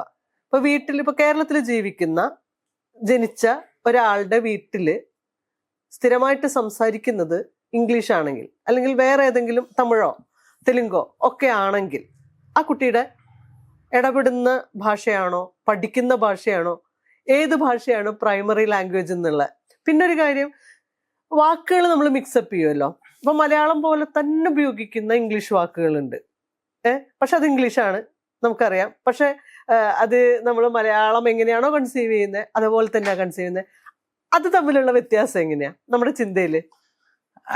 അത് വളരെ രസകരമായൊരു കാര്യമാണ്. ഇപ്പോൾ മലയാളം നന്നായി പഠിച്ചൊരു കുട്ടി 5 വയസ്സായിന്ന് വയ്ക്കുക, വിദേശത്തേക്ക് പോയി, അവിടെ കൂടുതൽ ഇംഗ്ലീഷ് ഉപയോഗിക്കാൻ തുടങ്ങി, സ്കൂളിൽ പോകുന്നു, കൂടെയുള്ളവരെല്ലാം ഇംഗ്ലീഷ് സംസാരിക്കുന്നു, അങ്ങനെ ഈ കുട്ടിയും ഇംഗ്ലീഷായി. ആ കുട്ടിയുടെ പിന്നെ ജീവിതകാലം മുഴുവൻ പ്രൈമറി ലാംഗ്വേജ് ഇംഗ്ലീഷായി മാറുന്നു, മലയാളം റീപ്ലേസ്ഡ് ആയി. തിരിച്ചും സംഭവിക്കാം. അപ്പം അത് ഏത് പ്രൈമറി ആണെന്ന് ചോദിച്ചാൽ അതിനൊരു കൃത്യ കണക്ക് പറയാൻ വയ്യ. പക്ഷെ കുട്ടികളുടെ ഏർലി എഡ്യൂക്കേഷൻ ആ ഇയേഴ്സിലാണ് ഇങ്ങനെ പ്രൈമറി ലാംഗ്വേജ് എന്ന് നമ്മൾ ആദ്യം കരുതുന്ന ഭാഷ രൂപപ്പെടുന്നത്. അല്ല, ആ ഭാഷ മാറി പിന്നീട് അത് കൂടുതൽ പിന്നീട് മെയിൻ സ്ട്രീം ഭാഷ ഏതാണോ ആ ഭാഷ ആ സ്ഥാനത്തേക്ക് വരിക. അങ്ങനെ സംഭവിക്കാം. അതൊരു പക്ഷേ 8, 10, 12 വയസ്സിനുള്ളിലാണ് ഈ ഒരു സ്വാപ്പ് നടക്കുന്നത്. അതിനുശേഷം പിന്നെ അത് ഉറയ്ക്കും. ഉം. പിന്നെ പഠിക്കുന്നതെല്ലാം സെക്കൻഡ് ലാംഗ്വേജ് ആയിട്ട് തന്നെ അത് വരുള്ളൂ. അപ്പം ആദ്യ വർഷങ്ങളിലാണ് ഈ ഒരു രൂപാന്തരണം സംഭവിക്കുന്നത്. ഈ വീട്ടിൽ കൃത്യമായിട്ട് മലയാളം മാത്രം സംസാരിക്കുകയും മലയാളം ഭാഷ മാത്രം ഉപയോഗിക്കുകയും സ്കൂളിൽ ഏറ്റവും പ്രൈമറി ക്ലാസ്സുകളിൽ തൊട്ടിട്ട് ഇംഗ്ലീഷ് മാത്രം പരിശീലിക്കുകയും ചെയ്തൊരു കുട്ടിയെ സംബന്ധിച്ച് എന്തായിരിക്കും അവസ്ഥ? അത് നമ്മൾ കണ്ടുവരുന്നത് ഈ പിയർ ഇൻഫ്ലുവൻസ് ഭയങ്കര സ്ട്രോങ് ആണ് കുട്ടികളിൽ. ആ. അപ്പൊ അവരുടെ ഫ്രണ്ട്സ് സ്കൂളിൽ പറയുന്നത് അത് അവരെ വല്ലാതെ സ്വാധീനിക്കും. അതൊന്ന്.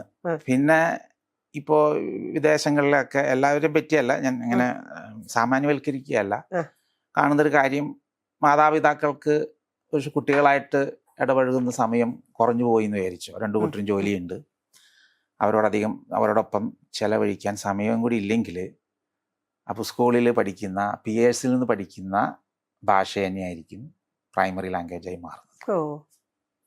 അപ്പോൾ അവിടെ ഒരു കെണി പറ്റാൻ സാധ്യതയുണ്ട്. കുട്ടികൾ ഇപ്പോൾ ഇംഗ്ലീഷിൽ സംസാരിക്കുമ്പോൾ പാരൻസും ഓട്ടോമാറ്റിക്കായിട്ട് അവരോട് ഇംഗ്ലീഷിൽ സംസാരിക്കാൻ തുടങ്ങും. അപ്പോൾ അവരുടെ ഭാഷ പിന്നെ അത് ഇംഗ്ലീഷായിട്ട് മാറും. ഇംഗ്ലീഷ് അറിയാത്ത പാരൻസ് ആണെങ്കിലോ അപ്പോൾ കുറച്ച് അവർ മലയാളം കൂടി പഠിക്കും. അവർ രണ്ടും ഉണ്ടാവും. ബൈലിംഗ്വൽ ഇതിലേക്ക് മാറാം. അങ്ങനെ ആയിട്ടത് പോകും. അങ്ങനെയാണ് പലപ്പോഴും കണ്ടുവരുന്നത്. പക്ഷെ എല്ലാവരും അങ്ങനെ ആവണമെന്നില്ല. ഇത് ഞാൻ അങ്ങനെ ഓവർ ജനറലൈസ് ചെയ്യാല്ല, പക്ഷെ പലപ്പോഴും കണ്ടുവരുന്നൊരു കാര്യമാണ്.